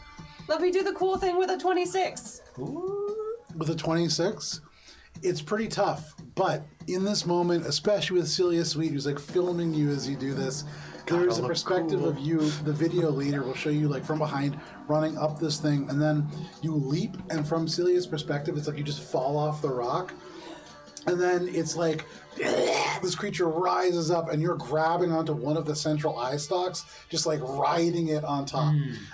You have like in one hand this pistol, the other hand the eye stalk, And sand. very much, yeah, pistol and sand. How many ice stalks has it got? 3? 3. Yeah. And Echo wants to just take the sand and like right into its eyes. Make a It's a combat maneuver. sure. Is it called pocket sand? What combat maneuver is this? Hold for double Improvised checking. sand. Dirty trick. Yeah, I like that is a dirty improvised trick. sand maneuver. But It yeah. says target is blinded, deafened, entangled, off target, shaken, or sickened. Your choice. Okay, yeah, Blinded would be the one. love it. Pocket sand. Pocket sand. Sand. Fuck. That's, That's a 16. You leap it, and so what does it have to be against? KAC plus 8. There's no way. Oh, it's so hard to do maneuvers. So you leap over top, you grab onto this thing, it thrashes at you. The tentacles, you have to like duck underneath. You're not able to get into a position where you can really pocket sand it because it's just trying to buck you I'm off. just holding on. And then there's a moment where you feel like you almost have it, and then you've accounted for all 5 tentacles in the matrixing of your computer, and then all of a sudden a new one comes out, and you realize it's this long tongue. As it, and you have to like dodge out of the way as it Ew. got strikes those at you. like extra eyelids. So Oh yeah, exactly. But yeah, you dodge out of the way. You can't quite land the pocket sand, unfortunately. Today. Anything else, Echo? Echo is going to. Oh no, I don't have any more movement left. Nope. Okay. Echo's just right there. For what it's worth, at the moment, you are not technically grappling it. You are balancing on it, and so when it moves, you would imagine that's going to become very interesting. But we'll get back to that. I love this. This is So great. that is Echo's turn. That brings us to Just Diego. wanted to climb up a monster. Diego, finally, you can see Echo, especially you grabbing on, like holding onto this monster. You turn and you look almost even with you across on this bluff. You now see Diego is holding a revolver that has been lengthened with this kind of kit to make it into a sniper rifle. He is going to take one shot on this creature. he's probably gonna miss because he That is sucks. cocked. It's not great, but I think it's just enough. I have to pull Diego's stats, I forgot. Second. Diego just takes a -4 conditional to everything when he's around us. No, but he did miss by 1. He always misses. Okay. Diego's the unbreakable, not the impeccable. He's not great at shooting, but also he's really not that bad. It just he doesn't roll well. So I don't roll well. Consistently doesn't. He's a roll. really He big pulls target. out this Never hit revolver anything. sniper rifle. It's literally a sniper rifle, and he pulls this thing out. He swings it around, and then Echo, as you are like grappling with its head, it's almost like he can't quite draw a bead, and he fires wide, almost missing on purpose not to like hit you. At least that's what he's going to tell people later. That is his one shot with that weapon. That Wow, it brings took a us- turn to set up and he It misses. does so much damage. He hasn't hit one shot in this entire campaign. That's not. Well, he No, did it's it true. against No, he Spice. punched Spice twice. Yeah. Oh, Is So- that a shot? Yeah. But he also missed a punch. Emma, yeah, also while she was on the ground. Emma, with you now basically keeping pace, is continuing to just run towards this laboratory. So she's gonna go past me, Yep. which would provoke an attack of opportunity. If you want to try it, I think, yeah. yeah, go for it. And can I use the attack of opportunity with my gravity gun to pull her back to me? I believe so. Because it's just like any old range attack, right? Oh shit. Running that. Go ahead, You yeah. threw it back in my dice tray. What a waste. Nice. That is a dirty 30. A dirty 30 certainly hits. So she runs, you yank her 10 feet back.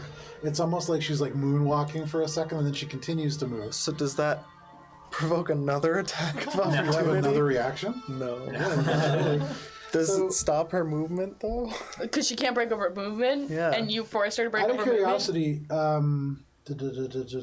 do you have some kind of a feature that gives you a ranged attack of opportunity? Oh, can you only do non-ranged In attacks? D&D, of you can only do opportunity? non-range. I believe so. Yeah, because that's the whole thing with threatened squares. Because technically, Yeah. everywhere is outside of the range of your. Right. Yeah. Okay. Well, then I'll just try to punch her then instead. Okay. Yeah, sure. So you can take that roll for a punch. Okay. As she runs by, you just sock her in the gut. Like judo chop. Yeah, sure. No problem. That's actually one thing I like roll about strength. Pathfinder. Starfinder. All right. So It- that's a Gives a little boost to martial classes. There's a couple of things that I do really like about it. Yeah. Yeah. that's 10 points of bludgeoning. Not then? bad. Okay. So you do hear her grunt out a little bit as she's running. You just kind of judo chop her right in the side. Not expecting that. You're holding a pistol, and so that's really what she was kind of counting on. You do see like a look of surprise cross as Say she I continues to pistol run. whipped her with it for the actual damage. Sure. You take the pistol. You try to shoot. She like catches it, and so instead you swing the momentum the other way and just pistol whip her in the back of the head. But she continues to run, losing 10 feet off of her movement for that entire exchange. It wouldn't because I didn't use the grab gun. That's right. So continuing to just run takes the full damage. speed, no problem. Okay. You watch as she continues to draw closer, and now, Shade, as you are entering and like following her with your eyes, you can see there is the very first outlines of what look like a chain link fence. This fence about 8 feet tall. There is no kind of machinery to this. Your exocortex isn't picking up like electricity or anything like that. At least not from the fence. okay. That being said, that is still about 60 feet in front of her. Okay. And is she now the full 120 feet away from me? Yes. That is her turn. That brings us to this creature. Because she can move 140, right? And you were 20 feet in front I of was her. 20 feet in The front creature is of going to her. move 35 feet forward, and then it's going to take attacks against Echo because it can't not. Echo is like grabbing onto its eyeball, so it's not super happy. Is about there like any modifier it takes? Because it's gotta be hitting itself. Stop hitting yourself! Stop that. In hitting the same yourself! way that you can take like something off of yourself without grabbing your skin and yanking it off, it can probably do that as well. Okay. I mean, if it wants to grapple me, that's fine. It's But not it's going like to grapple getting a you. tick, so it's going to try to hit it you. pulls too hard, it's going to leave part of you But like, if embedded. it's gonna try and slap itself Does an in the 18 hit? face. Yes. Okay. 15 No. and 14. No. All right. So Look at you with your AC it just memorized. rolled. No, it just It's rolled. the same number for both things. That's nice. From the one hit, you are going to take 31 points of bludgeoning damage Ouchies. as it slams into you. You manage to hold on. You like grab tighter on the eye stalk, and you hear as it like hits you. First, it's like this victorious, and then you grab onto the eye stalk even tighter to hang on, and it converts to this pant. And just even further, trying to grab on and like slap you. You hear the wet sound as the tentacles slap into the scaly skin. That is its turn, though. It can't really do a whole lot when it's mounted. That is going to bring us to Gibbs. We're sorry, top of the round, which brings us to Celia. Celia is going to. Celia has initiative? Well, she's the She's the only crowd, remaining yeah. crowd person. So Celia is going to take a position up on that rock with Diego, and she is now kind of filming. For those of you who she are get in up there? hearing range, with like her whole movement, One, yeah. two. If I die, Celia's my next character. I mean, she's documenting this whole thing, so yeah. She's like recording all of this. You watch for like a brief second. The little flashlight disappears, and it comes back up, and she has one of those big lenses on that like people clip onto their cameras. I hate her. Yeah, but she's like filming all of this. You can hear Diego over his shoulder, who's like trying to aim. He's like, "Do you mind?" But that is the crowd's turn. That brings us to Gibbs. Joe, because these tentacles move independently, can they be attacked independently? Yes, they can. Can I use my hurl force disc to independently attack You the certainly tentacles? can. Oh wow. Cool. Then I am going to use my last level 2 spell slot I'm so glad you picked up on that. to hurl force disc at the monster, striking the monster and then the tentacles. So Gibbs, I will say, with this in mind, you can aim at 5 tentacles and or the monster. Those are separate targets. Okay. Hold on.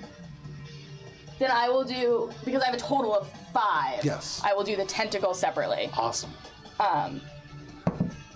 17 plus my ranged spell attack, which is a lot. Almost guaranteed this is a hit. Unless you're lying, and it's a little. Ranged attack against its EAC, so 21 to hit the first one. Meets it, beats it. Nice. Nice. That's lucky. Okay. Echo, there's a moment where, like, as you were, like, grabbing on it, it hisses louder. All of the tentacles go, like, straight out, and for a moment, it's almost like this, like, little tutu of tentacles. And then they all rise up like a flower beginning to fold in on itself to, like, try to slam onto you. And in this moment, the first, like, element of the force disc into one of the tentacles, and you watch as it takes some damage. But go ahead, keep Yeah. going. So I pull out a glob of earwax, spin it like a frisbee, start attacking. The first one gets 3d6. 6 plus 4 is 10 plus 3 is 13 damage to the first tentacle. 13 damage, this little disc right through, and you can see this tentacle almost in half. Almost completely detaches this first tentacle, and you can see there is no bones in it. It is just this like weird mash of gelatinous ooze that just begins to pour out into the sand. It's strange. There is an element to this that is, you would think that this would be more like blood, but it's like very clear. That being said, yes. Next tentacle. It misses. Okay. Third tentacle, 7 plus 4 is 11, misses. 19 plus 4, 23. 23 will Nice. hit. This one does 2. That's 6 plus 5 Nice. is 11. Nice. And then the last one. Natural 20, bitches! Roll damage on that. Nice. That's good pew pews. 6 plus 2 is 8. Plus 6 plus 5! Nice. The total of. That's 11 plus 8 is 19 damage to the last tentacle. So the first tentacle, almost in half. The second tentacle, about the same amount of damage.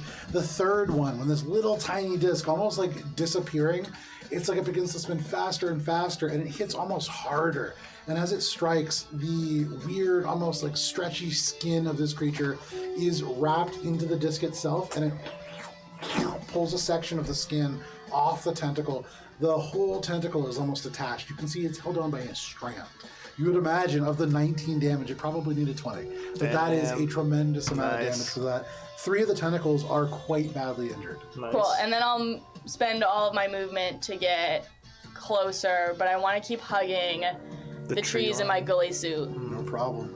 So Where do you with your wanna- ghillie suit, Just wherever. It doesn't really matter. I'm not really actually on the board, but like keep moving me up. No, you're on the board Somewhere, right like, here. around Oh, nice. here. Yeah, then well, I don't want to be near Bubs because I don't care about him. Somewhere around So here. I'll be on that side. fuck that guy. Fuck that guy. All right, that is Gibbs' turn. Gibbs, after hurling that force disc, you ghillie suit back into the brush. That is your turn. That brings us to Shade. Bubs, you're on deck. So I'm like, what do we say? 120 feet behind her, Yep, and she's 60 feet away from the fence. correct. So I can get like 20 feet. No. You can get 40 feet I can from get the 40 fence. feet in front of her, which is 20 feet away from the fence, right? 40 feet in front of her. Yes. Okay. I suppose I'm gonna do that. And then when I get there, I would be in range of the fence to wirelessly hack if there's something that I could begin wirelessly hacking. Correct. And I would say as you like notice all this, you do these calculations. This is what you're doing? Yeah. Okay. With your jump jets, you leap forwards, and as you're about to land and you cross within 30 feet of this, suddenly these floodlights hit you. And you hear this recorded voice go, "Halt! You are trespassing." Suddenly you hear machinery and your exocortex goes nuts. About 10 feet off further into the tree line, there are at least 3 of these concrete pillars that have tops that are beginning to rise.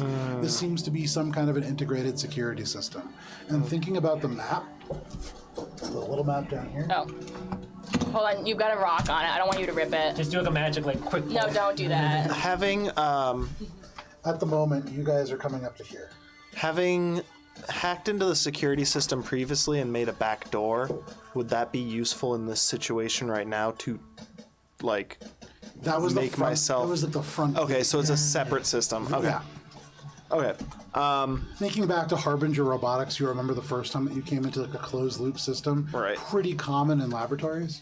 So I guess seeing that like I can't take this out in the one move that I will have, I am going to start accessing this to like search for firewall, whatever the countermeasures. Go ahead and make a computer's Yeah. check. As the floodlights hit you and you have to like squint and close your eyes, even as you shield your eyes, you begin to use your exocortex to look. 22. A 22. This is almost certainly, as you begin to look, you were expecting countermeasures, but nothing really like this. This is military grade. Yeah. The last time that you came into something like this, very, very similar to what you encountered with Jade Brunei in We're terms of probably some of the gonna more need to have- military-based hardware she had. Probably gonna need to back off and let her get away then. Okay. Free action. Can I ping the rest of the group and say we need to stand down? Yeah, no problem. So in the same exact message that you guys have Bub's little pin dropped, you get a little ding, and you hear... Say like we need to stand down, contain the monster. And actually, from where all of you guys are, you see like the huge floodlights. You hear the stop, and like everything. This is very loud. It's designed certainly to be like a shock factor for people approaching. Right. But as you hear Drunk the grind, teenagers. but then as you hear like the grind of machinery, it's a little bit more than that. Shade, that is your turn. That brings us to Bubs. Echo, you're on deck. Seeing this message come up, Bubs is confused about why someone said stand down, because I thought we were just fighting the monster. I said contain the monster, stand down though. Like You said stand down. right. then Okay. Yeah. No, I see what you mean. And for Bubs, there was no perspective say, that anything right. else is happening. Yeah. It's confusing. Bubs is just going to send the message real quick back. What do you mean stand down? What else is there? It's only the monster, right? And No then response.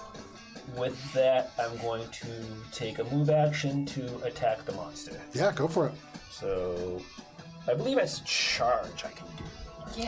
Yeah, you definitely can. Charge in a straight line. I was gonna hold on real tight. Yeah. Try to tackle it. I mean, I love the idea of Bubs tackling a huge creature that is like the size of a building. That And would also be apparently pretty like the cool. blob. Yeah. Just gets swallowed. We're just gonna have like. I'm just going to move X-Men an attack. Okay, yeah, scene no where you worries. just go like into the stomach. That is a 19. That is against It's my fist, so I imagine it's KAC. That is a hit. It's a Okay. And Against I'm your going to attack one of the tentacles that is like closest to me. Okay, sure. Because I'm on the ground, and that's probably what I can take. Just like charge through the. I was gonna say. And this is what my hammer. Sure. D10, So yes. you yank out this gigantic Vesk warhammer, seemingly to anybody watching from nowhere. From Celia Sweet's communicator, it looks like you just reach behind your gimp suit and then just yank out this hammer. The glamour projector completely disguising it from the onlookers. That is a 3 plus 13, 16 damage. 16 damage, not bad. Wait, did you say a 3 plus 16? 13. No, so 2 plus 13. Still. Soldier, yeah. Yeah, it's a really front-loaded class early on. That's why I picked it for the start. Anything else, I Bubs? have 2. I'm gonna yell. Just in general, I'm just gonna yell just a ah! Okay. Yeah. Make a diplomacy check. Can you be diplomatic with the flesh encased Vaseline? That is a 12. Okay.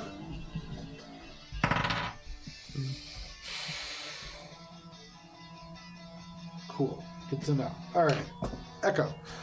You hear Bubs like yell out and then run into this fray. He slams the hammer into this creature. It disappears into the blubber and almost out. But you ride atop of this. What do you want to do? Well, Echo doesn't have far to shoot. So Echo's just gonna take aim at some of the eye stalks. Yeah, go for it. Nice.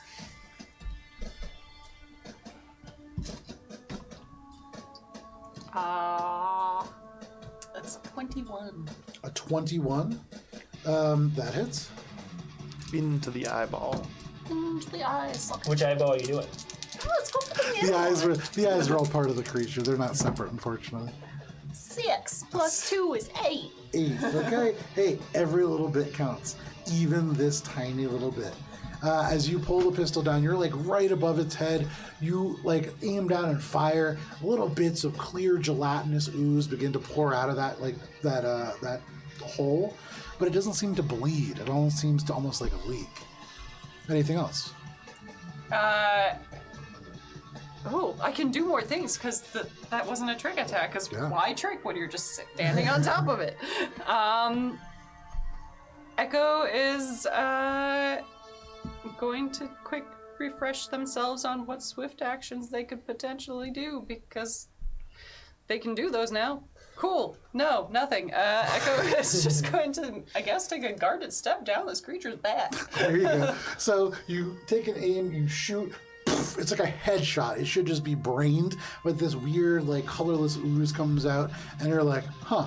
You reach down and almost Aladdin style, just slide down its back, and then go along one of the sliding tentacles, and just land on the grass. No problem. Anything else, Echo? Nope. Alrighty. That brings us to Diego. Diego, with the Celia Sweet Onlooker, is going to take another shot at this creature. Where did she go? Oh, she fell. That is finally going to be a hit. Nice. So, with Celia Sweet just chatting in his ear, you can see he's just like, do you mind? Oh my god, are you Seems a to real focus bounty hunter? like as hard as he can, almost like trying to shut Celia out. Is And that a sniper in this rifle? moment, he just takes a deep breath, and as he exhales and his heart stops for just an instant, he depresses the trigger and he fires. The echo of this explosion it takes a second to catch up, but I would say you're no longer on there. You don't have to make a saving throw. Bubs, go ahead and make a dexterity saving throw. Oh, did he miss and almost hit me? No. There's just a lot of Just That is so a 13 it's like explodey. plus. What is a dexterity? Just my ability modifier? Reflex saving Reflex. throw. Yeah, there's no. Reflex saving throw. Plus 5. Yeah, okay, so it's 18. Sorry, Mr. Quick Math. 18? Yes. Excellent. So as this creature takes this strike, you watch as it like is trying to strike back at Echo. Echo slides Aladdin style down the back, and in this moment, as it turns, the eyes suddenly catch you, and you can see the whole head just like jerks over to face you, and then all of a sudden, the sniper rifle strikes it, and in slow motion, you see like the whole head distort. The bullet like penetrates in, the cheek is pulled way in. You watch through the open mouth as the bullet like tears through, spinning end over end, tears out like the backside of the cheek, and this creature like onto the ground, prone, right over top where you were.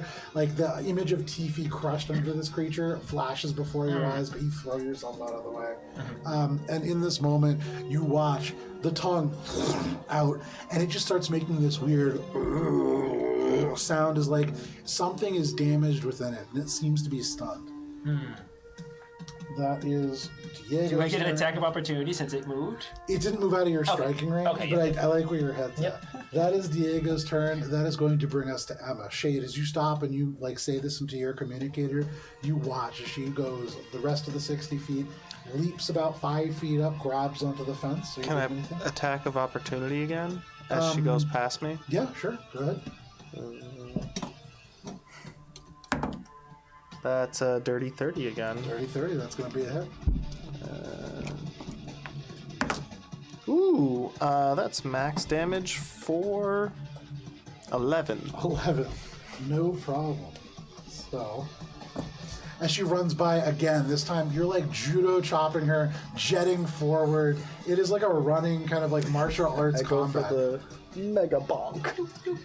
You're running through the trees, use the jump jet to leap off, you go to strike, she like dodges out of the way. That's like the whole movement as you guys are like moving through. It's just strike after strike with you guys moving the trees to like manipulate around each other and dodge these blows. The last strike you're able to land, and it causes her to almost lose her step. She has to like stumble and stop. And right before she jumps over the fence, she turns, she looks at you, and she just says, "We know you're coming. We're ready." And she turns and just leaps. You see 5 feet up onto the fence, and then just climbs over the top and disappears. These concrete pillars beyond you see rise up, and there are 3 turrets that are kind of tracking this fence. You see almost like a firm line of light where these spotlights are designed to stop about 30 feet in front of the fence. And that's where they seem to end their sort of like downward slope. That seems to be where they're aimed. Yeah, I would say that is her turn. That brings us to this frog creature. It spends its turn on the ground, like twisting and moving. You see one of the tentacles just almost like robotic. It's like there's brain damage that's happened to it. But towards the end of its turn, finally, it's like the tentacles suddenly seem to find some sense, and they begin to crawl, and it puts itself back up on its feet. That is its turn, however.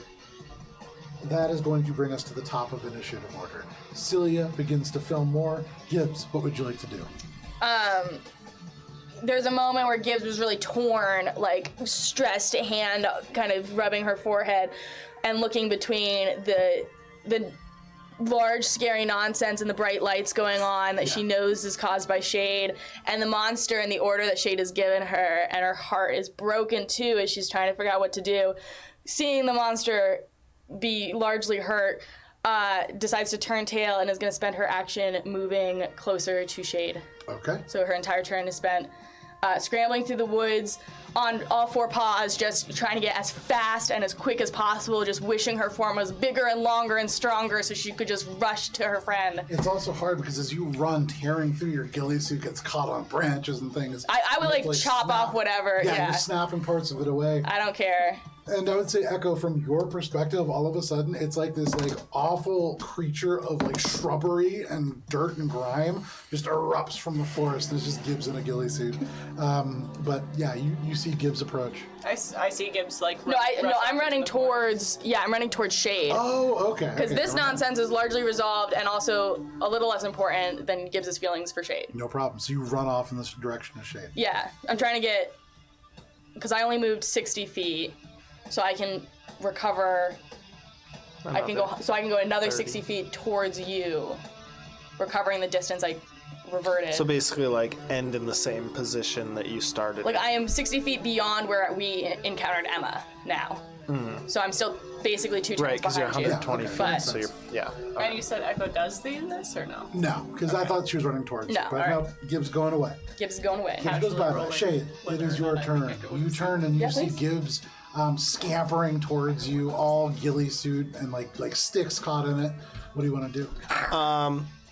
The security system hasn't done anything other than it's like, I'm within the range now, and so it's like on guard, right? Yeah, exactly. You can read it as almost like this is the posture mode where it really Right, is like where like if I warning. step any further, it's gonna start to like fire on me, right? Yeah, you'd imagine. Presumably, yeah. Or if I try to hop over the fence and chase after her, still. Yeah. Yeah, I'm gonna follow my own advice and back away from the system. Okay. Because this is a lost cause at this point, I think, and I'm gonna just try to like. I don't know We're where I like am. way the fuck over there. I'm moving back into like the tree line, presumably. Are you hurt? No, I'm totally fine. And taking that moment of like still not feeling right about everything that happened earlier. Also like didn't like the stuff that she just said, and also just like, yeah, gonna go like find a tree to just kind of rest up against and light up a cigarette. Okay. So behind you hear all this like monster fighting, and you're just like, damn. You walk Like- over, you find a good tree. Yeah, like they can handle a minute without Shade. Sure. 'Cause Shade needs some time. Swift action, you light up a cigarette. That is Shade's turn. That brings us over to Initiative Order 15, Kevin. Kevin, inspired by your speech, Bubs, flying in. that was what your Stab him diplomacy in the check was for. Kevin is going to come running out of coming running from the Should he parking be this lot. little blob? No, he was Chad. He was Chad. He was Chad. I want So you him. can go ahead and have him slide in. He's going to make it right over to the edge of the palm trees, kind of like right here? Yeah, right there. I'm just trying to be And friends. give it everything that he has available to him. Which is He's a little what? bit drunk. He's going to take off his communicator and just wing it at this frog. And you hear him just go, "Yeah, Daniel!" And he just whips this communicator as hard as he can. That is going to be a total of 8. And so you watch as like the little light from the communicator into the ducks. woods. It misses everything. If it wasn't for gravity, this would miss the ground. Kevin's turn. That really brings us got to my you, goat. Bubs. What do you want to do? There's your friend Kevin off in the distance, wing his communicator into the woods. You are now standing toe to toe with this monster. You look back, Shade is gone, Gibbs is gone. It's just you and Echo. What do you want to do? I'm not paying any attention to whatever's happening right now. Previously, during the Harbinger robotics, when Bubs was trying to punch through the metal door, he flashes back to the people who he's fighting for. Sure. And he does that first Steel, then the team of Mosaic Team 5, and then the kids for the Steel thing. But this time, it's instead of the kids, it's the group of people partying, and specifically Kevin and Tiffy. And these flash in his mind, and you can hear him say, "This is for everyone!" And he's going to just do a standard attack with a hammer, which is a 5 plus the standard attack. I love the realities happening in Bubs' head and then in actual reality, how different they are, how widely disparate they are. That's a 15. Okay, so in your brain, this is like this moment in any anime where all of a sudden you're in like a stressful moment and like the music gets really quiet and you're seeing like the little faces of the people in your past pop up and you can see it's like Tiffy and like the ghostly voice. She's like, "You can do it, Daniel." And then there's like Kevin, who you can still kind of hear in the back of your ears going, "Daniel!" But then just all these people, and then you take your hammer and you swing, and you took way too long daydreaming. It's like 5 feet further on already, like trying to swing around to hit you, and you just completely miss. Okay. And that, I believe... I can take a guarded step, because that was just a normal... so I'm going to take a guarded step back. Sure. It swings a tentacle out at you, and you duck underneath. That is your turn, Bubs. That brings us to you, Echo. From behind, you can see this creature, not necessarily on death's door, but it is starting to look pretty hurt, especially after that shot from Diego. As it turns to look for Bubs, you can see there is a hole in its head. Because of the gelatinous face, it's almost like the entire skull is collapsing in on that side. And every time it gives this little you can see there is like this clear ooze that spurts from the wound. So the mini has feet. Does the actual monster? It does have feet. Okay. Echo is going to aim towards the feet. Hypothesizing that taking out the feet might take out the movement. Okay. Because this thing is apparently just an ooze. Sure. An ooze with feet, with ooze little with feet. oozies. Are the feet webbed? No, actually, for what it's worth, they look not like tadpole feet or whatever feet are on there. They're toad. So that's 6. Toad, 26. like a toad. 6? 26. 26. 26. 6 is not possible. And this is just going to be like a flat hit? Just shooting at the foot. Yeah, that's a hit. It's surprising. You don't need to roll that high when you're just trying to shoot it. I'm just trying to shoot the foot, man. And that's going to be a 10. A 10. Okay. Let's do some damage to the feet. So you can see this creature, as it begins to turn, you shoot, and there's an area on the back where an Achilles might be that suddenly just folds in a little bit with the bullet. It's almost silent, but you can see the creature seems to almost start to limp. That certainly does do some damage to its ability to move. Anything else, Echo? Echo is going to skirt around through the tree line over this way. Okay. So you dart through the trees, disappearing right after that shot. That brings us over to Diego. he rotates the revolver, and then he is going to fire again. That is going to be a 25, which is a hit. Oh, Nice. it's amazing.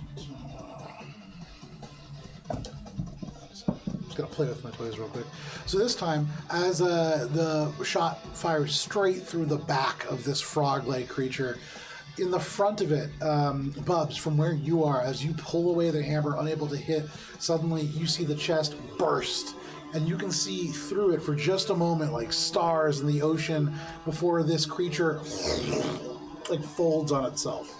And it gets a little shorter as like the bones break on the inside, and it kind of is just hanging on. It goes from making this sound to all of a sudden it can't really move air because it's sucking through the actual stomach itself, and so it makes this awful blubbery sound. But that is Diego's turn.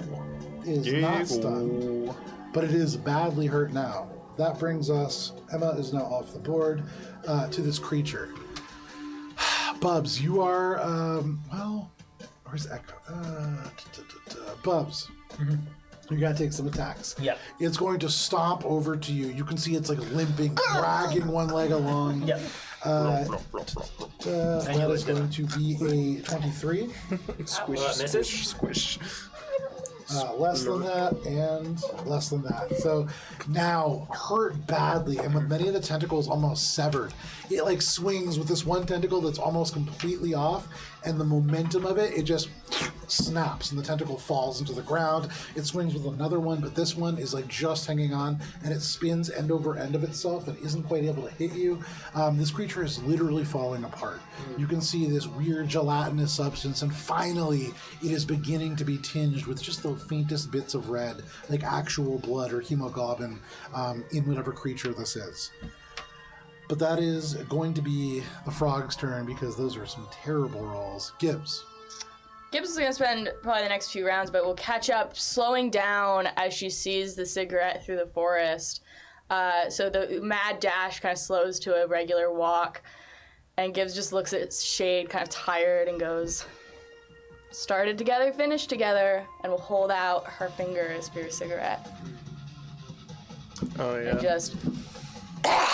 Can we get a sponsor by Philip Morris? No, please no. So you watch, for anybody who is like not part of the combat, there's a few people who are like picking their way through the woods, trying to make their way back to the parking lot indirectly, and they're just watching like everything happening. There are like these like two heroic people fighting this creature. Diego's like shooting from the rocks, and then just two people smoking cigarettes in the woods. Yeah. But yeah, no worries. So I'm just going to chill next to Shade and struggle through Gibbs's first cigarette.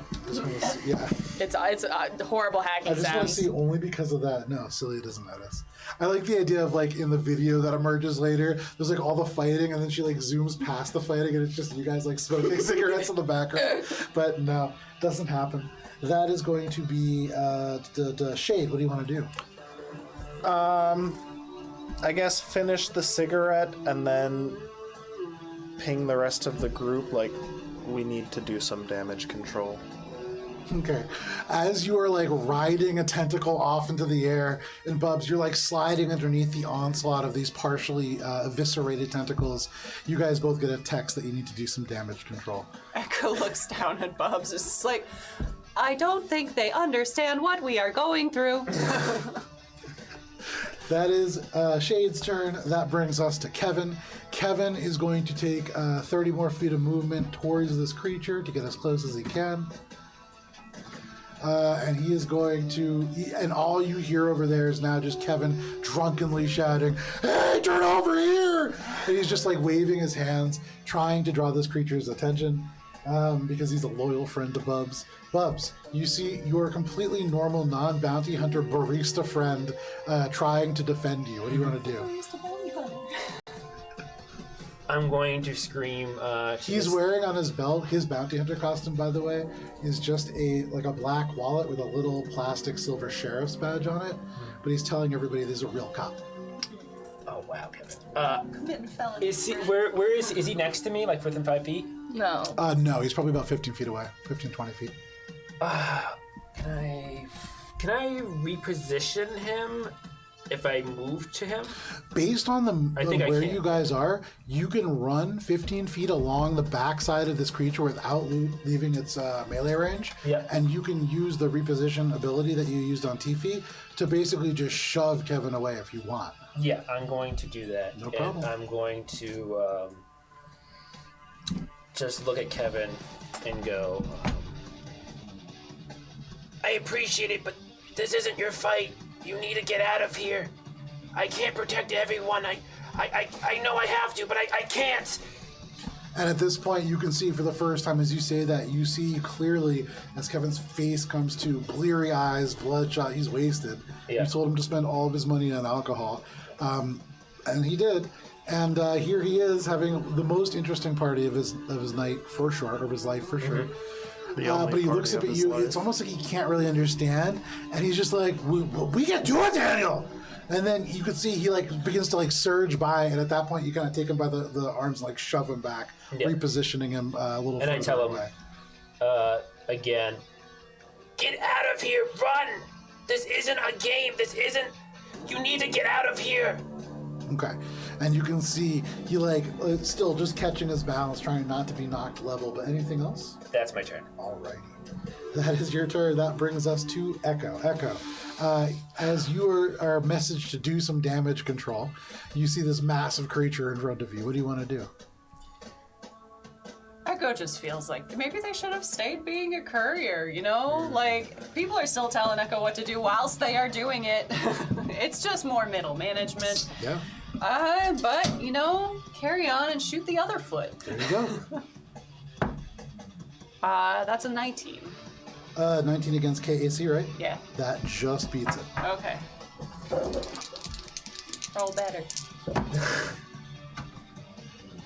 It's just a bunch of 2-1. That's a bunch of spite in my That's tray here. important. That's You just so gotta be much spite. aggressive with him. You gotta That's That- 2. Bitch, do Yes. better, yeah. +2, so that's 4. Oh, that's double. Okay. I know, right?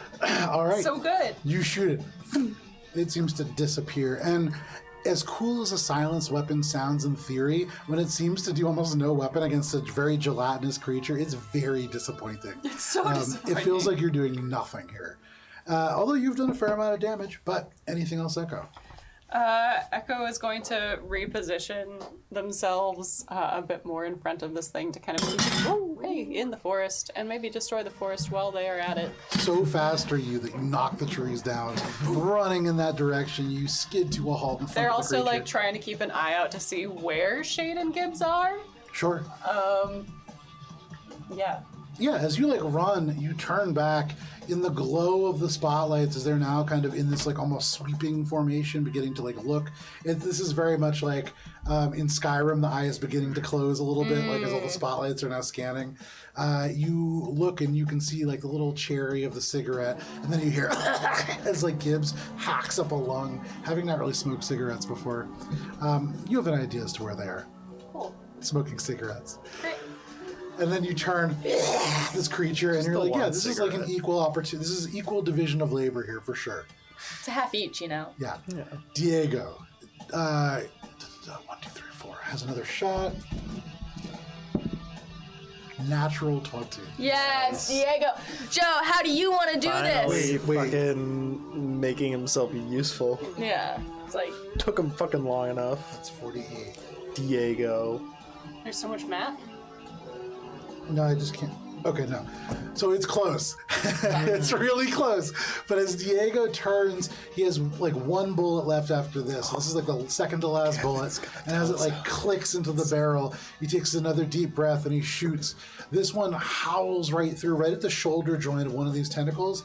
It hits right where Gibbs's force disc left just a little bit of sinew. That tentacle snaps off. The bullet disappears into the creature and then exits the other side, snapping a third tentacle off. Nice. This creature now, just the 2 tentacles left. It is hissing. It is badly hurt. Blood now, not just this weird ooze, but actual blood begins to pour from its eyes, from its mouth.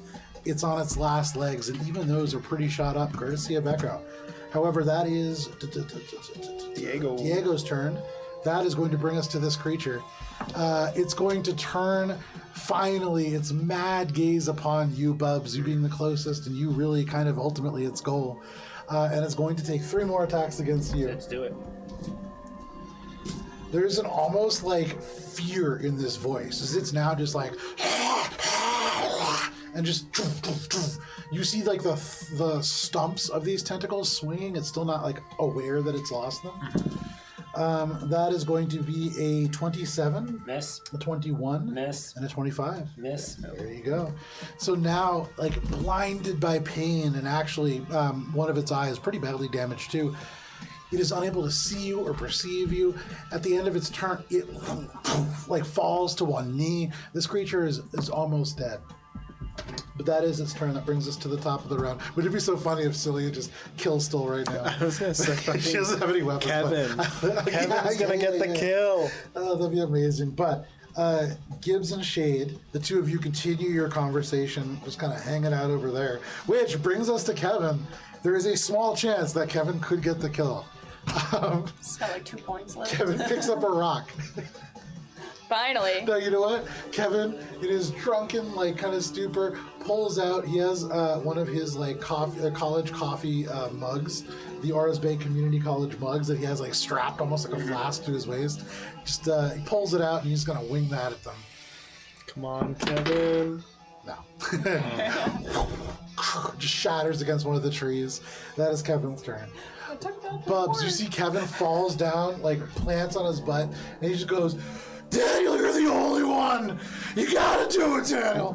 And he's just like points at you. You hear him, he falls like straight in his back, and he goes, everybody give it up for Daniel!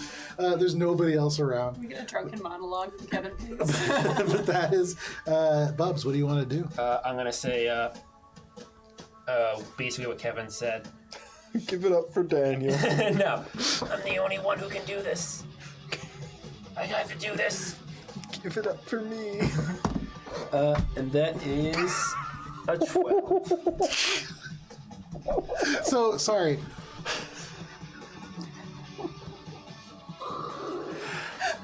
Even with a +6 conditional modifier, given for this being a massive, almost disabled creature, that is still a miss. So you go to swing and you slam down right into one of these tentacles. It is one of the ones that is already detached, and it into like goop. And it's definitely a destroyed tentacle, but unfortunately, no damage to this monster really. I don't like this die anymore. Anything else, Bubs? Bruh. Throw it away. No, that's Anything mine. else, Bubs? That's it. Alrighty. Bubs, you Stealing lost my- your chance, Echo. You, the only person, as far as you can kind of see The in this second, but clearing- only person. I mean, the only person.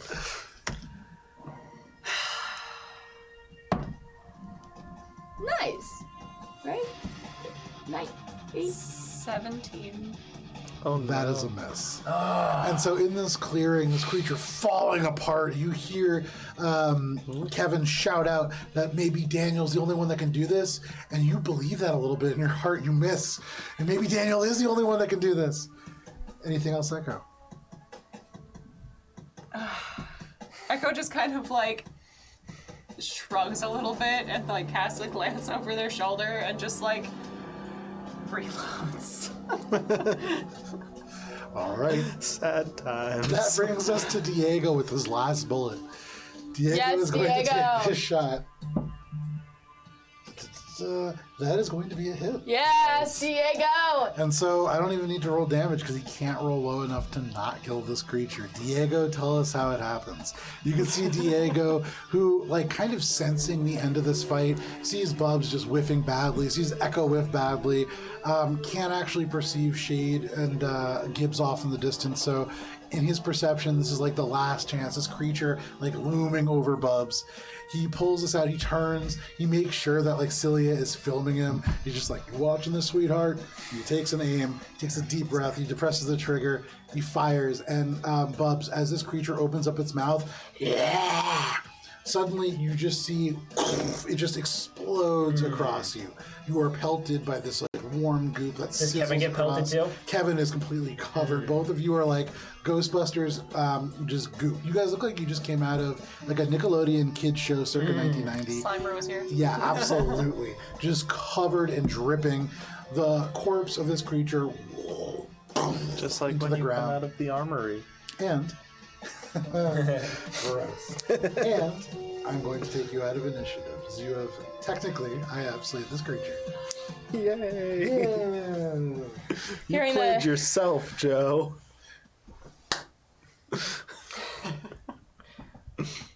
Hearing this Are we taking a break? lump. Hang on 1 second here. Whew. Okay, so as this happens, as this creature into the ground, Shade, you like take the last drag of this cigarette, and you and Gibbs kind of like stand up, seeing the combat come to an end. Celia, like you see like a big flash as Celia takes a couple pictures. Diego begins to like climb down the rocks. At this moment, it is 8:45, so a good place for us to step away for a quick break. Thank you for hanging out with us so far. I keep looking at nothing. There's no camera right here. Thank you for hanging out with us so far. It is 8:45. We will be back at 8:55 for the second part of this session. We'll see you then. We can go late tonight.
beautiful. And welcome back to Mosaic Team 5. You're beautiful as a viewer. We're beautiful as players. You're booty. Oh, can you put that on the combat camera? It took you a second to figure out which one was which. It's there. Yeah. There you go. I like how even though we have a monitor that shows live what we're doing, you always look at the delayed feed on your phone. Well, because I'm not going to look all the way over there. I can't fucking see. there, I can't there's fucking see. I'm blind as shit. That's why I asked to do it for you. Because I You might want to get glasses. I Different issue. my friend. Anyhow, Let's get welcome married for back health insurance. to Starfinder. When we last left off, all of you had finally vanquished this large creature. Not All that of you you. ever figured its name out, but Chowder Thresh. Mostly Echo and Chad. That's what its name is. Chowder fresh. Chowder Thresh. Chowder fresh. Mostly Bubs and Echo and Diego vanquishing That's what the I creature. heard. Maybe I'm hungry. Shade, Gibbs, the two of you finish your cigarette off in the distance and in the woods. And as I turn this down just a tad, Thank you. Did Bubs you all notice them smoking a cigarette? I know Echo kind of said that message. And as everything like kind of calms down, you look over as this creature is like into the ground and the dust rises up. You see like the little last ember. I would have gone like kind of into a place to, not be super visible and noticeable, having like trying to get away from the turrets and stuff. Yeah, so you're coming Trying to away keep from my the turret, a position. bit closer in this Right, but direction. like I wanted to be like in the tree line, like in the like Buzz, make a perception not check. readily. I mean, not, I'm going off what the comment of Echo said. Yeah. Echo didn't mention that they saw them, just said Yeah. that I don't think they know what we're going through. Yeah. That is because a like 18. Shade just wanted some like. You can give her a, because Gibbs is coughing and Gibbs is in the ghillie suit, so Yeah, naturally hidden. that's true. But like, definitely is not Yeah, stealthy. But original positioning, Shade had like kind of wanted to just take a minute to not be in the situation. Sure, make a stealth check. Would you like me to re-roll my... Nah, it's okay. That was not Would good. you like It me was to a roll a perception 14. check for seeing them? If you're looking for him, yeah, go for it. Well, I mentioned I was trying to figure out where they were Yeah, earlier. make a perception check. Okay. Find us, probably because of the Gibbs coughing. What yeah, was and your roll? I'm not stealth really. 14, I think it said. Yeah.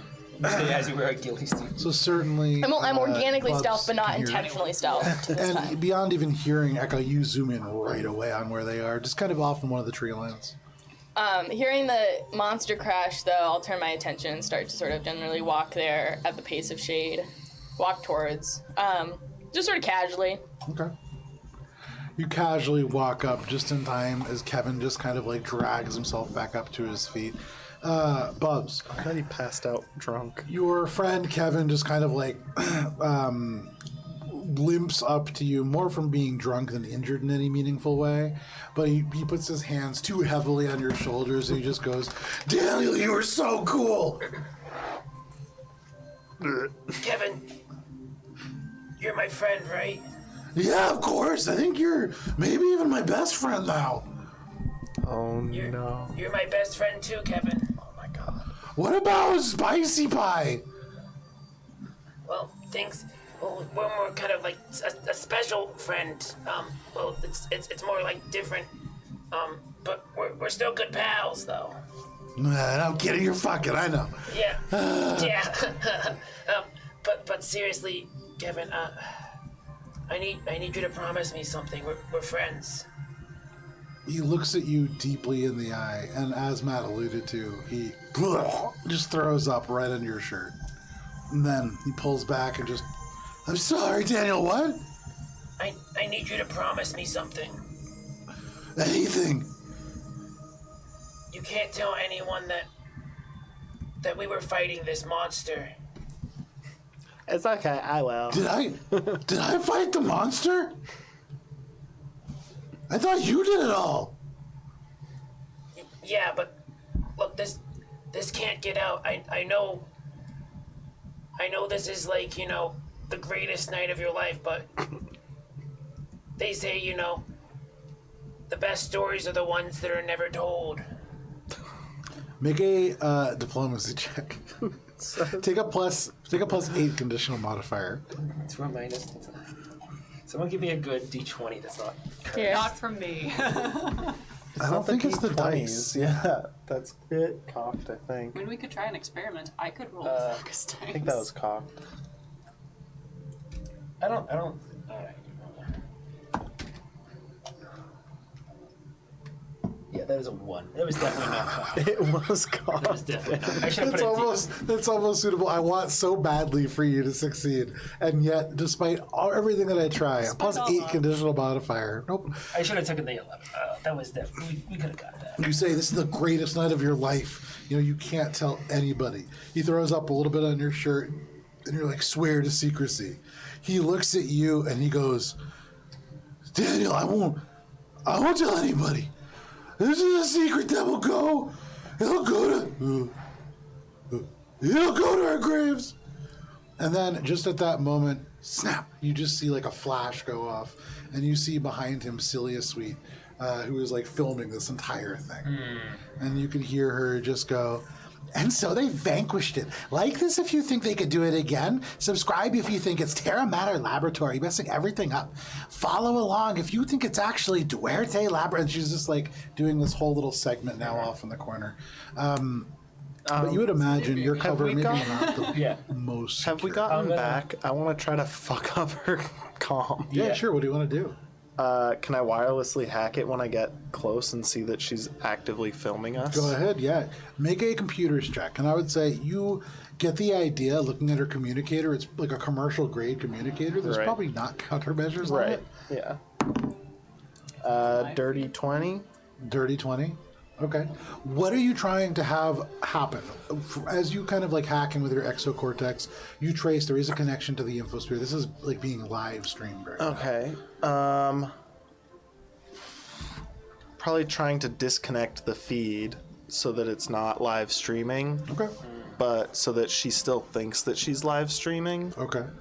And then if any of the like video or anything has been saved onto it, deleting the actual like drive.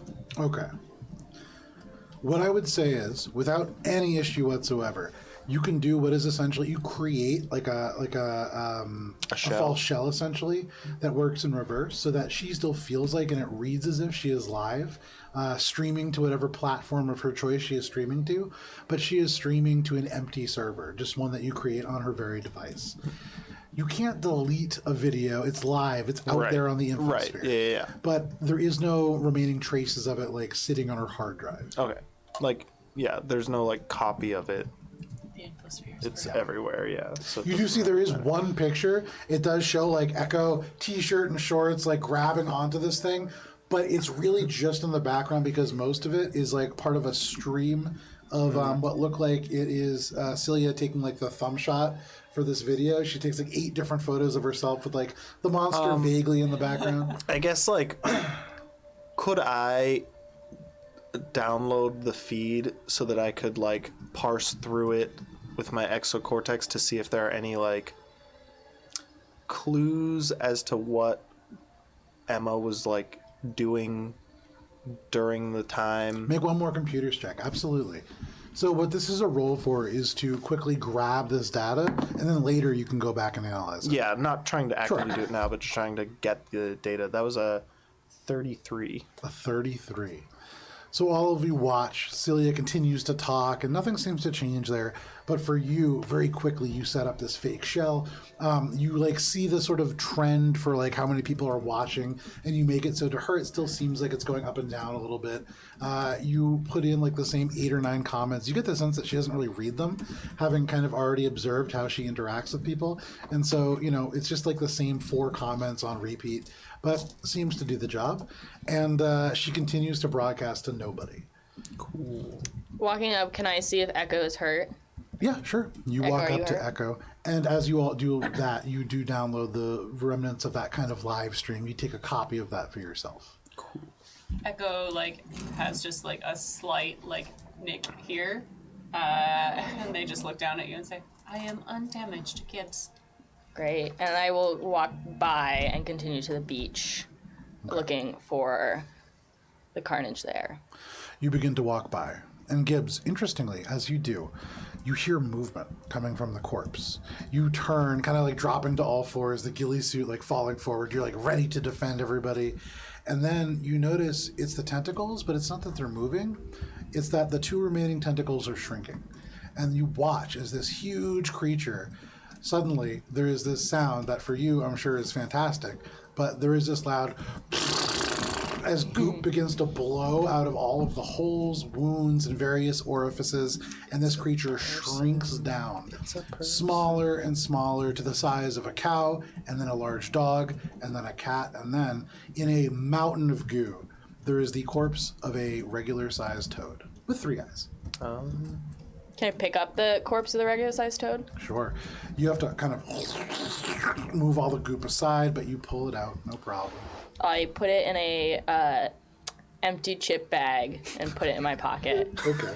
Sure. And You take out a bag of Yumians, which are like this kind of onion fried snack, and you like empty out a couple crumbs. Think about it, then scoop up the dirt and the crumbs and eat those. And then put that corpse in the bag. Cool. Gonna wrap up the. Yeah. Yeah. No I problem. like you know when you save chips. Yeah, you get a chip clip out Yeah. from your hair, and you just chip clip it up. Yeah. Bubs is gonna take like a glass vial out, and he's going to scoop up a little bit of the goop into the container. 2 very different scientific methods. Yeah. Bubs, you take a second to like sanitize the edges of the glass, Yeah. and you like very carefully collect your sample. Nice. And you can add a vial of goo. Take off Yeah. the 7 like And he's- disposable He's gloves. thinking that whatever is in this is probably some kind of mutagen. Okay. So he's just going to just take a picture of the goop and send it to the group chat. And then he's going to send another line saying, repeating his previous message. Oh, no, I'll just do it in person. Sure. I'll just walk up to Shade. What did you mean stand down? Who else were you guys fighting? We'll discuss this in private. At home. I'm gonna look for the crushed controller Okay. to try and Make a bring that perception to check. like reverse engineer. And then Bubs, also please make a perception check. As you look down at this creature, you kind of take a sample of this goop. You start thinking that there might be some kind of mutagen in here. Mm-hmm. Okay. What is your check? 18. As you think about this, you gather the goop, and this is like right before the creature begins to like blow out elements of gelatinous ooze and then shrink down. And as you examine the massive body before it reverts, you notice something a little bit interesting to you. You've come across toads a number of times, and you've seen creatures similar. You're not sure if like a reptusk is related to these, but they have certain similarities. And on Sharen, on some of those other creatures, anything that's kind of vaguely goopy, there's always been some kind of like element of cilia. And even on most frogs that you're familiar with, you know, there are some elements of like, maybe like not quite eyelashes, but these little hairs that are designed to keep things out. This is a completely hairless creature. And there is an element of that that's definitely reinforced in your mind. Bubs is thinking a lot about his organic chemistry class and a lot of things that he remembers. And he's just going to make a note of that and send it into the group chat about how he noticed that the basically frog monster has no hair. Sure. You send that in the group chat. As Gibbs rounds around onto the beach, what does she see? So coming up to the edge of the beach, you still see now beginning to die down elements of the bonfire that have been going. You hear like the tinny sound of a radio somewhere in the distance that's been kicked off into the sand and is laying speaker down. And you can see like one of the kegs has been pushed over. There are no people there, but there are 4 shallowly breathing bodies kind of crushed into the sand. Can I stabilize all of them? Yeah, sure. With, it's a cantrip I can use to stabilize a creature. So one by one, you take these people, you kind of roll them out of the sand, and it is like they're like flattened into it, but you roll them out. Some of them, like you have to free their faces, and that's how they start breathing again. But one by one, you use the CPR method where you tilt their head back, you open up the chin, and then you spit right in their mouth. Yep. And for each one, you use elements of that Yosoki garbage-based magic that you possess to pass elements of your own vitality into them, and one by one you stabilize these people. And then I guess I will spend 1 resolve point because I can, and I'll gather them all within 30 feet to do this effectively. I will heal 48 of hit points to all of them. So as you begin to roll bodies, you hear this, you turn and you see Flip-Flops, Poncho, but Diego now with his like briefcase in hand, and he looks at you like rolling corpses together as far as he can tell, and he just goes, what are you doing? Not corpses. They're still breathing. Kind of like looks over. I mean, still, what are you doing? Healing. Do you need any? No. You okay? Better than them. And he kind of like gestures, and there are now like 4 corpses. They look dead. They're like side by Okay. side. They look like they're in rough shape. Yeah, so I sort of separate the ghillie suit, and underneath is just normal Gibbs. And I have my jar out, and I go, this won't hurt you, but it's gonna look weird, so give me a second. And I do the champagne shake and spend the resolve point to heal them by letting my jar explode onto their bodies. So you can see he's holding a 19 briefcase in one hand. hit points. The revolver is already like holstered. His hand doesn't really go towards it as you pick up the bottle. He's not like seeing a threat from a bottle. But as you shake it and like the fizz builds up, you can see he does kind of duck away a little bit, and then there's the shoo, and the as the foam goes across all of these bodies, you hear him just go, huh. But as soon as the foam splashes across, it's almost like whatever pallor had entered into them withdraws and the color returns to their skin. You see Tifi, this Lashunta, get a little bit of the blue color back. The breathing picks up a little bit in each of them. And then you hear Diego again go, huh. All right, that was weird, but that's a cool trick. Hey, Diego. Yeah. I appreciate why you're here, and I'm glad for it. I think we can all use a little reminder of some of our consequences. I think you should take the credit for this. You've done a lot here, and this community needs a hero. That girl who's recording and all that, you should introduce yourself to her. She might be a good ally for you. You both turn over and you look, and you can see now Celia is laying on the ground. She's like pulling the strap down a little bit, and she's like messing up her hair. And she's just like, now, I was so badly hurt by this creature. And Diego is just like, I mean, I think I'm going to pass on that. But, Yeah, wasn't my best idea, but the point is, I'm proud of your work here, for what it's worth. Thank you.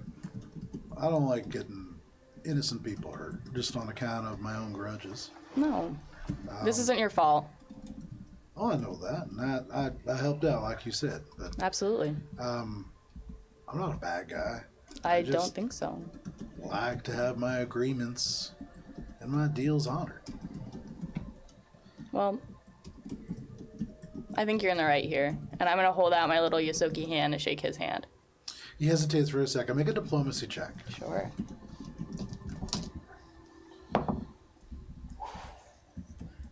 $11. He is about to shake your hand, and he goes, "You're Gibbs, right?" Uh-huh.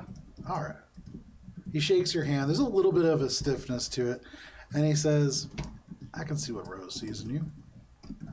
She's my best friend! You can see he withdraws that, and he goes, "Whoa, okay. That might be a little bit much. She said you were okay." Well, let me tell you what I think of her. I think she is fantastic. Can I come up at some point? Yeah, sure. I got a 29, so on the finding the thing too. So that's for the which For thing? the finding the switch or the button. control. No problem. Yeah. You find this control. It's like a white plastic control. It's very, very simplistic, and it seems to be at first glance like a radio transmitter. Okay. I'm gonna stow that so that I can Sure. do a full analysis of it and then go up to see how Gibbs is doing on damage control. Add Terra Matter RT to your inventory. and I'm just gonna chatter to Diego about how cool I think Rose is, and just all of my hopes and dreams for that relationship, just on display. It just explodes out, and every now and then Yeah. he's like, "That's great," but and then you just keep going. Yeah. It's like, oh, that's right. And then you just keep going, and he's like, "Well, actually," and you just keep going, and he's like, "Listen, Gibbs, I appreciate all that. Oh, It's yeah. just, professional courtesy. I read the forums, just all that kind There's of stuff. forums? Yeah, you're a bounty hunter, right? You're ranked like not. Yeah, terrible. on the How do you TV. not know about the forums? Well, I usually leave all the internet stuff up to anyone but me. I do the paperwork. You should go over to TJ's Infosphere site and read the bounty board. See what's up there. There's a lot of good tips that you might be able to find. Things like how to work undercover, for instance. Yeah, I guess we didn't do a great job, but I'm glad you found us. Well, sort of. Found Spice. I mean, she's easy to find, and everyone's looking for her for some reason. So Excuse me. Oh, did you hear what he just said about the bounty boards and Spice? Yes. Okay. Yep. May I suggest we go somewhere private and discuss things? Oh, yeah. Including you, Diego. If you want. I was just gonna go home. I make some waffles. While I Diplomacy understand. check. Plus Dang 10 it. Conditional modifier because waffles. My diplomacy's so good, but I rolled a 2 and a 3, making it a total of 13. Yeah, I could do waffles. Oh, It's not a high roll to convince somebody to eat waffles. so good. I hate waffles. As Waffle we're doing conditional this, I want to walk over, and Bubs is kind of like limping a little bit because he's a little bit hurt. How hurt? Sense motive. Nat 1, don't care. Nice. Yeah. Bubs kind of sees Gibbs healing people, and he like notices that Gibbs doesn't really heal him, and he's like flashing back to like the relationship, and he hasn't really been able to process a lot of what's been happening since. You like, all see suddenly Diego actually gets a message on his comms. Oh. And you see, I did see that, whoa. You see he opens up his comms and he goes, oh shit, what's he doing here? I'm sorry, I actually can't stick around. I got somebody I want to go check in with, but I'm here probably for another week. Okay. You guys sticking around here? Yeah, here, take my number. Can I have yours? Chink, chink. Perhaps I Chink, chink, can chink. He takes his contact- communicator, Yes! beeps it over. As Gibbs slowly collects every single I communicator have a whole number. page just for Yeah, I know. my It's- friends. It's like I'm thinking about it like the Poke Gear. You're just getting every trainer's number as you go. But all right, Can I try to get his number as well? I'm gonna guess I'm just giving it out now. And he just taps his communicator to you as well. So So no waffle. Bubs is gonna notice that Gibbs doesn't really heal him, and he's gonna like flash back, and he's gonna like remember this a little bit, and realize that like he has a little bit more work to do with Gibbs and like bringing that relationship back. And then he's just gonna look around, and he's gonna try to find Tiffy. Okay. You look around and you can see there is a pile of like shallowly, the pile of wounded essentially. Yeah. Almost like Lincoln logs. You see them lined up next to each other. All of them very wet, and you realize that Gibbs has been at work. You see they draw shallow breath in. They'll probably be okay. But all of them definitely worse for wear. You see bruises forming. It's the equivalent of being in like a minor car accident at this point. Are you okay? Unconscious still. Oh, okay, she's fully unconscious. Okay. Are you okay? I thought she was like semi-conscious the way you described it. It's a good You idea. just was like, "Are you okay?" And she's just like bleeding, unconscious. Yeah, Like, good idea. Sleep it off.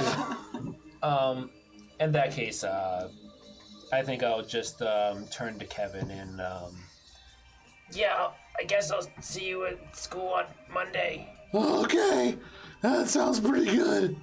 Oh, Daniel. Yeah. Well, what do we do now? What do you mean? The party's over. You go home. But it's only like 10 o'clock. Well, you know it's kind of like, the best parties, they're like a candle. They burn so bright that after a while there's no much wax left. There's no more wax left. The party's been burnt out. Make a diplomacy check. Take a +6 conditional modifier for Kevin being really drunk. For that good ass metaphor, though. Also a That great is metaphor. a 12 plus -1, so 11. Man, Daniel, you're really smart.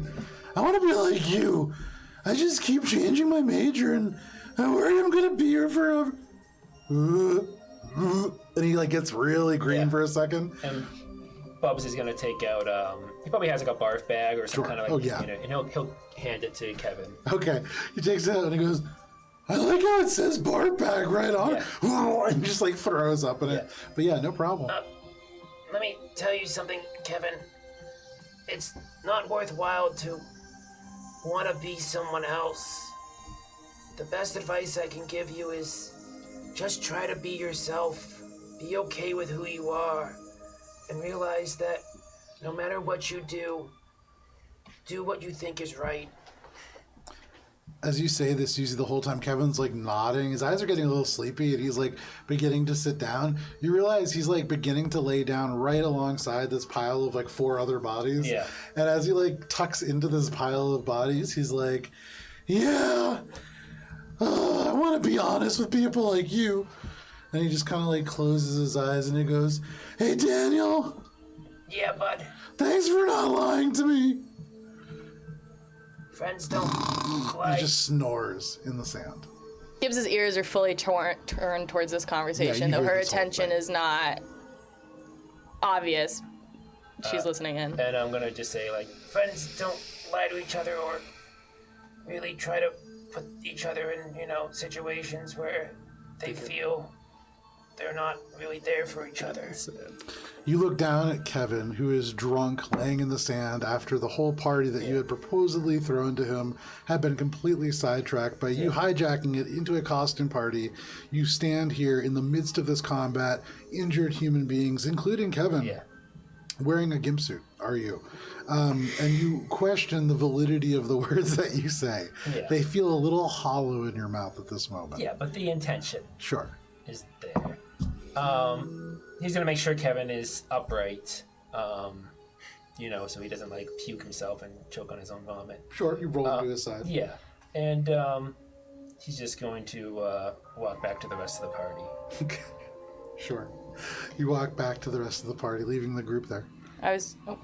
Did we say that the party's on a Saturday? It is on a Saturday. Okay. Why is that? It's the end of the week. It is.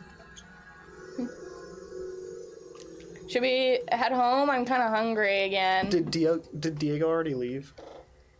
Yeah. Diego's heading towards the parking lot. He's. I mean, you can see him, but yeah, he's on his way. Yeah, no. Echo. Yep. You get a message on your communicator, Yeah. and as you open it up, you can see it is from an old friend. Echo, probably at this point, once everyone's kind of like moved forward to the rocks, they haven't moved. They've stayed where they are. Oh. They just had Gibbs check in on them and very like glibly just walk off after fully observing the combat and not helping out, and also being the one to put up a fuss about not leaving people behind. Oh, absolutely. And is a little frustrated. It sees, a person they do know as a friend messaging in. And they're gonna walk off in the direction of the Magenta Fox. Okay. You head off in that direction. You open up your communicator and you see the messages. Hey, Echo, I made good time in the drift. If you're free tomorrow, meet me sometime after noon at the Muddy Water Bar here in Aras Bay. I'd like to hear more. Bring your friends. Echo kind of pauses in the woods. And then, like, detours, just wait by the car. Okay, no problem. What about the rest of you? Would probably, after Diego left, try and gather everyone up so that we can get back, because, like, we need some serious debriefing on the situation. Sure. We sort of collect around the car. Do you think we should call paramedics, or you think they're fine to just sleep it off on the beach? Maybe like a payphone paramedic visit. Is there any sign of the people who... Well, Shade wouldn't have seen this, I guess, so never mind. I'm curious if the people who had run towards the lab, like... Because presumably the security didn't go off when they went in that You didn't hear direction. gunfire, certainly. Right. Yeah. So I'm wondering that, but Shade wouldn't know about that, I think, so... Okay. So yeah, I think No worries. probably would just like call as we're walking back, Yeah. just call like the local police and say like there was a like shark attack or something at the beach, or like some beach party gone wrong. no problem. You know, to You call in happen an to some- anonymous tip. Yeah. And you make your way back to the parking lot where Echo's already waiting. Gibbs, are you going as well? Yeah, I clamber into the car, waiting for the doors to slam, Okay. and then just am like, I think we have a lot to tell you guys. And I start to drive. Okay. And I tell them, yeah, and Gibbs will drive because it's a wheeled vehicle. Sure. Wheels, you get hover, I get wheels. Anything with wheels. As soon as Gibbs got Heelys, that was just it. Wheels became Gibbs's domain. It's like you're a pilot, but anyways. Gibbs is a driver. So and I tell them, like, as the behemoth raised from the ocean that we saw, and I say it delicately, kind of lowering, I'm like, we saw Emma in the forest. Subject 3. I believe Bubs is 2. I think she's 4. I believe she's 4. Subject 4. I think it The goes fourth child. Cindy. I can just look up. Cindy, Bubs, Miles, Emma, Yeah. So subject 4. and then Hunter. Yeah. I kind Subject. of memorized. I know that Hunter is 5. Yeah. Subject 4, Emma, was... Cindy's first because I know it's just like, yeah, she's burned. And so she was holding a remote control, and so I thought whatever was going on in the beach was something that if we just knocked the control out of her hand, then it would stop. But it didn't, and then, you know, Beyond you guys were that, kind of holding it down. we have more pressing concerns. What? Wait. Emma knows that we're here. Terra Matter knows that we're here. They know that we're going for them. They're expecting us. So what's the point of these covers anymore? It's We still don't want to bring the public eye in our direction. Right. However, if Emma's still there, she might know what happened to Miles, and also, if she's still there, we need to help her. We can't just leave her behind and under Dr. Maldross's thumb. I've been there. Bubs, with all due respect, Emma is not our ally. But That is let's subject 4. hold on though. We don't know that, How and can you say that? I'm with Bubs on this. We don't know what directive or mind control or bribery that the org might have under her. She does seem pretty evil and pretty powerful, but I think we just have to give her a chance. You don't understand. They took us as teens and injected us with something, or maybe before that, I can't remember, but it was at a ripe age and we were just arrogant about the world, full of hormones, and they just gave us these powers and pointed us at these enemies and said, one day you'll go after them. Regardless, you've made your own decisions, and that's led you here. You deal with the consequences of your actions. Emma is working with Terra Matter. Terra Matter is currently our target. Dr. Maldross, who is working with Terra Matter as well, is connected. But it's not a decision if you don't know anything other than being inside of the Institute. She doesn't know anything else. it could have been me that you guys were fighting against just as easily. But it wasn't. But I don't think nature versus nurture is so binary, Shade. I have to agree with Bubs.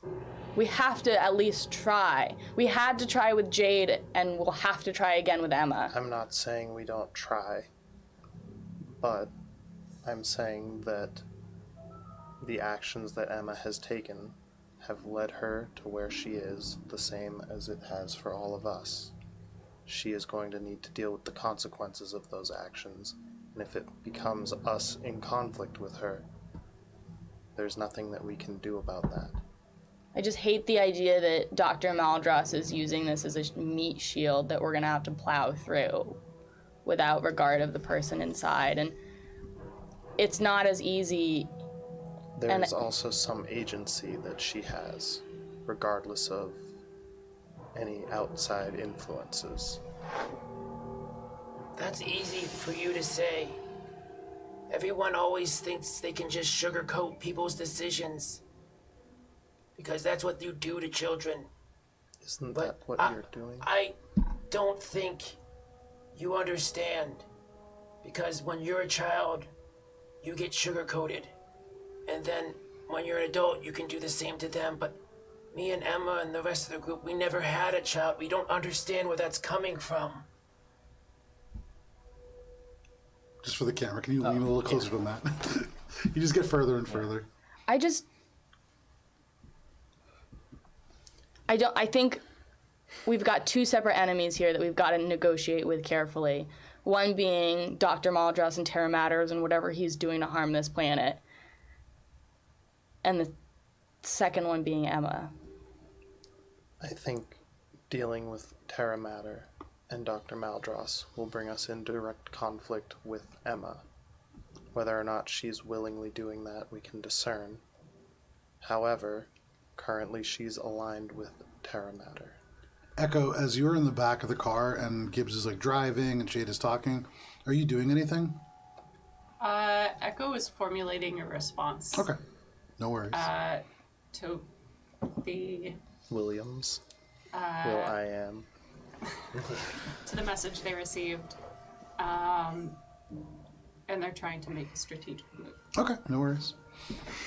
I'm picturing Spice just like sitting in the back, really grumpily, like glaring Fucking over TV. at Bubs every now and again, but There's not definitely saying like a big anything. shiner right here. Yeah. But yeah. But let's get home. And I could use some sleep and some waffles. But I can feel that this was a tough fight, and I can feel apologetic that you guys were left largely on your own for it. Echo, Bubs, I'm sorry. I hope you understand that we were chasing Emma in the forest and not something else unrelated. I really thought that it was drones or a TV maybe. What else do you use a remote for, you know? I'm sorry. It's okay. It's hard. I understand. You're not like a soldier. You're not someone who's kind of used to just seeing combat and running towards it. There's over 206 bones in the human body. I've broken most of them in my life. And I understand maybe that's like a thing for me to have an ally not be there for me because I know I can hold my own, but to you maybe Shade's lighting another abandoning cigarette. someone Yeah. abandoning someone is a big deal.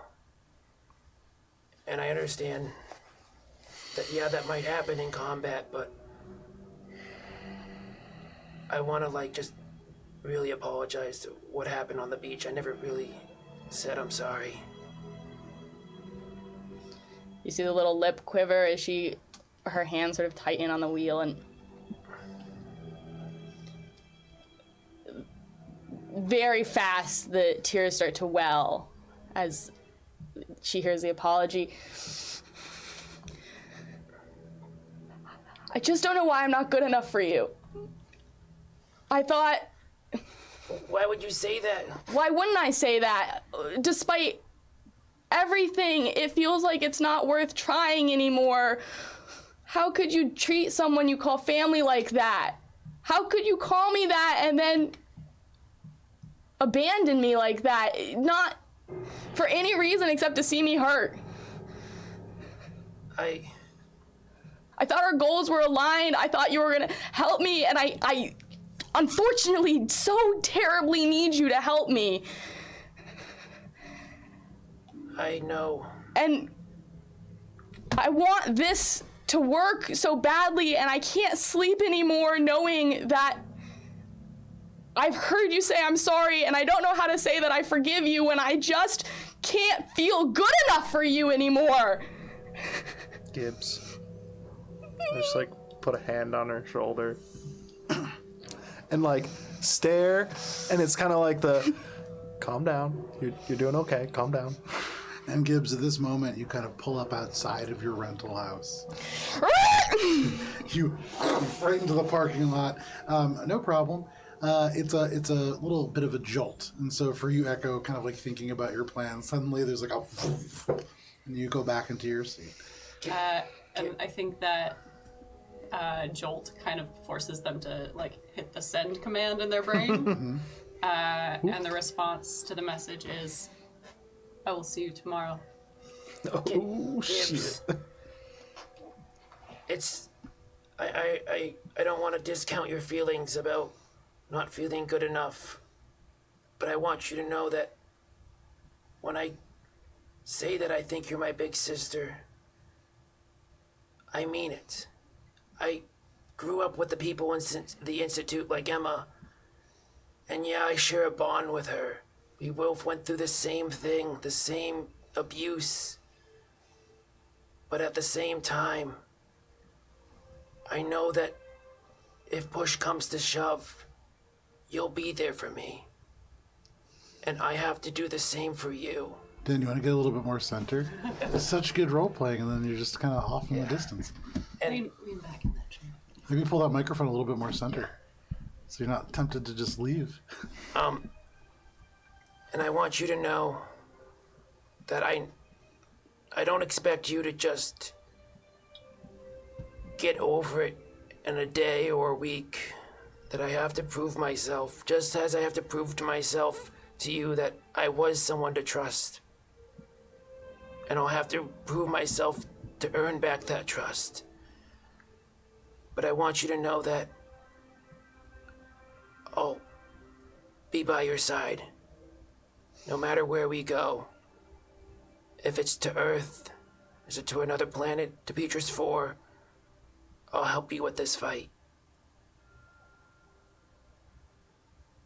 You know, the scab rats were easy. When you're just so focused on survival, every decision is live or die. But all of a sudden, all these shattered spider webs that come out from every word that I say, it feels like glass, and these relationships feel so delicate, and I just so badly want to lean on them, but I'm so afraid of getting cut and getting hurt or not being strong enough or there. So I know that my struggle is to try and be enough to hold this group together as much as I possibly can and save you all, both hopefully physically and mentally. And I pull out from my jacket the gift box, and it says, it's kind of scratched out at this point, "Good luck, Gibbs." And I hand it to you, Bubs. And it's been wrapped with the like kind of plastic bag rope I made while I was talking to Shade earlier in the day, a few days ago or whatever. And I say, I thought your party wasn't gonna go well, so I prepared this as a pick-me-up, and I wasn't sure if I was gonna give it to you or not, or throw it in the ocean, but Gibbs! I think party should have gifts, I guess. So happy first party. I want to remind you that Bubs is in a gimp suit for this whole conversation. And Gibbs is dressed like a bush. No, Gibbs took off the ghillie suit. Yeah, Oh, for the okay. most part, yeah. Well, Spice is in her costume, and Bubs doesn't want to be like that Halloween like situation where like, oh yeah, I'm gonna leave you alone with a theme costume, and you're the only one who has Echo's it. You're the sitting in back half. between the two of Yeah. them, just like. I think Echo would have attempted to leave at this point. So I'm going. I'm just gonna. I just Opens want the door, leaves. You are back in the house. Peep is like sitting in the kitchen. He's like drinking tea, he's reading his book, and he sees you and he's like, "Oh, hey, how you doing?" Like happy to see you come in. He's like, "It's kind of early. I thought you guys were going to a party." The party is over. Oh, well, welcome back, I guess. Thank you. And Echo just sits down on the couch and stares off into the Okay. middle distance. You sense his gaze linger on you, and then you see out of the corner of your eye him shift like he's listening for sirens, but hearing none, you hear him just kind of go, "Huh," and just begins to read again. As I'm in the car, I'm gonna open up the gift. Sure.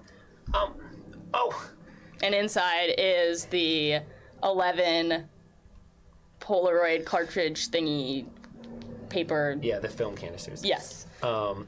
Gibbs, how did you find this? These are so rare. Oh my god. Oh, this is so great. And I'm gonna give her a big hug. I return the hug. And these are like easily close to 200 years old. These are dated somewhere in like the 2028, 2029 range typically. And so, these are ancient from old Earth. This is like a real renewed old Polaroid. Yeah. Third generation Polaroid camera. I'm gonna. I imagine probably everyone has gone. Have you gone inside probably at this point? No, I'm still Yeah. here. Okay. I'm sitting. I Where's assume that I was shotgun and I'm just sitting there, not saying anything, but like, given what Shade knows of Gibbs' emotional state regarding you, is like lingering just in case, just to make sure that Gibbs doesn't lose it. Gotta keep Bubs alive. Yeah. I'm probably gonna get out of the car, and I imagine like. Maybe we should come on. And I'm gonna like gesture for you to come out of the car. I come out. I'm gonna reach out my hand. Can you give me your tail again? Sure. And I'm gonna reach out my pinky, as to like make like a gesture. What's tail? Now Yeah, Spice is just in the window. Yeah, angry. What the? There's no jealousy with Gibbs, Yeah. though. There's no reason for that. There's no reason for any jealousy towards Bubs. But it's there. Tiffy. I know we've made a promise before, but I feel like this one's a bit more. It's more important. Give me, and I'm gonna give like a motion to like wrap around your tail around my pinky, It's done. and I'm gonna reach out, like kind of do like a selfie with us, and just take the picture of us with our fingers wrapped around it. And as the shutter clicks, Gibbs chomps your ear. Lifelink restored. And I'm But just it gonna- hurts. You get a point of damage. I'm gonna take out the. That's I guess I deserve that. And I'm gonna take out the camera, and as the film kind of slowly develops, you can see like the initial like outline of it. I'm gonna say to Gibbs, If you ever feel like those sharp daggers of broken trust are hitting you again, I want you to just look at this picture. Remember this moment. I'll never intentionally try to abandon you again. Thanks. And I Intentional. want to keep keeping you alive. You're important to me. And as much as we talk about Emma's nature versus nurture, I'm excited to see where you go with your choices. Well, I think, I've done pretty well. I mean, look at me. I could have been like Emma and like, just been someone who's never really even left, their hometown, not even hometown, but like the walls of a 4x4 laboratory. I mean, look at me, I'm doing great. I have this team, I have spice, I don't know what else I could want in this world besides... You have more than just the things Miles. and the people and the places around you. You have an inner resilience that's so important and such a bright light that, yeah, you've got a bubble maybe about you, but inside that bubble, pure light, pure magic. Oh, well, thanks, Gibbs. You're not so bad yourself. It's at about this moment. You guys have been like inside for 10 minutes now. You just sitting on the couch. Peep just like reading his book. And at this moment, he kind of like puts the book down and goes, Echo, where's everybody else? Echo pauses what they're doing in their head, and they look over and they say, "They are outside in the car. I believe they are having a bonding moment." Make a diplomacy check. We'll use the tiny dice. I don't want to kill the trees again. It's a 10. You can see he just goes, "Oh, dressed like that? Well, okay. We'll just leave them to that, though." Is what you meant And to say. he just kind of picks up his book, and you see like a little flush to his cheeks. But he's gonna let that go. I'm gonna just then give the picture to Gibbs, and I understand Spice is a little bit probably fatigued still, and a As little the bit picture beaten up. develops, you see like you see it's you and Gibbs chomping on your ear, and then in the very back, like grainy because of the sort of poor resolution of this kind of picture, you see Spice's face like pushed against the glass of the car, like looking very angrily at you. But yeah. But in the foreground, the pinky. Yeah, oh, yeah. Yeah, it's very cute. Gibbs tucks it in one of her inner vest pockets. And then I would like to try and get Spice to stay in the car when they leave, so that it's just the two of us for a second. Bubbles is gonna before- help Spice. Well, so what I would say is you While and that's Gibbs happening, got out yeah. of the car to do all this. Yeah, and So I'd be while like, that's happening Okay, yeah. and you and Wait a Spice are in the second, car, yeah. Spice turns and she's just like and gestures for a cigarette. And Yeah. because it is 9:50, this is where we're gonna stop for the evening. perfect. Before Kara signs us off, I did want to say thank you to Thrawn's Pawn and Jose One, as well as to Brees Martian and Mr. Misnomer Official. Thank you for following along in the adventure. And then I'll just give this over to you, Kara. Thank you very much for joining us for our stream. If you miss us, you'll catch us again next week, Thursdays at 6:30. If you can't wait that long, hang out with us tomorrow at 7 p.m. Well, not all of us, sadly, but you'll get the lovely Matt, Dan, and the fantabulous Joe for Adventures in Alberon. Thank you so much, and have a wonderful evening. Pew, pew, pew, pew, pew, pew, pew, pew, pew.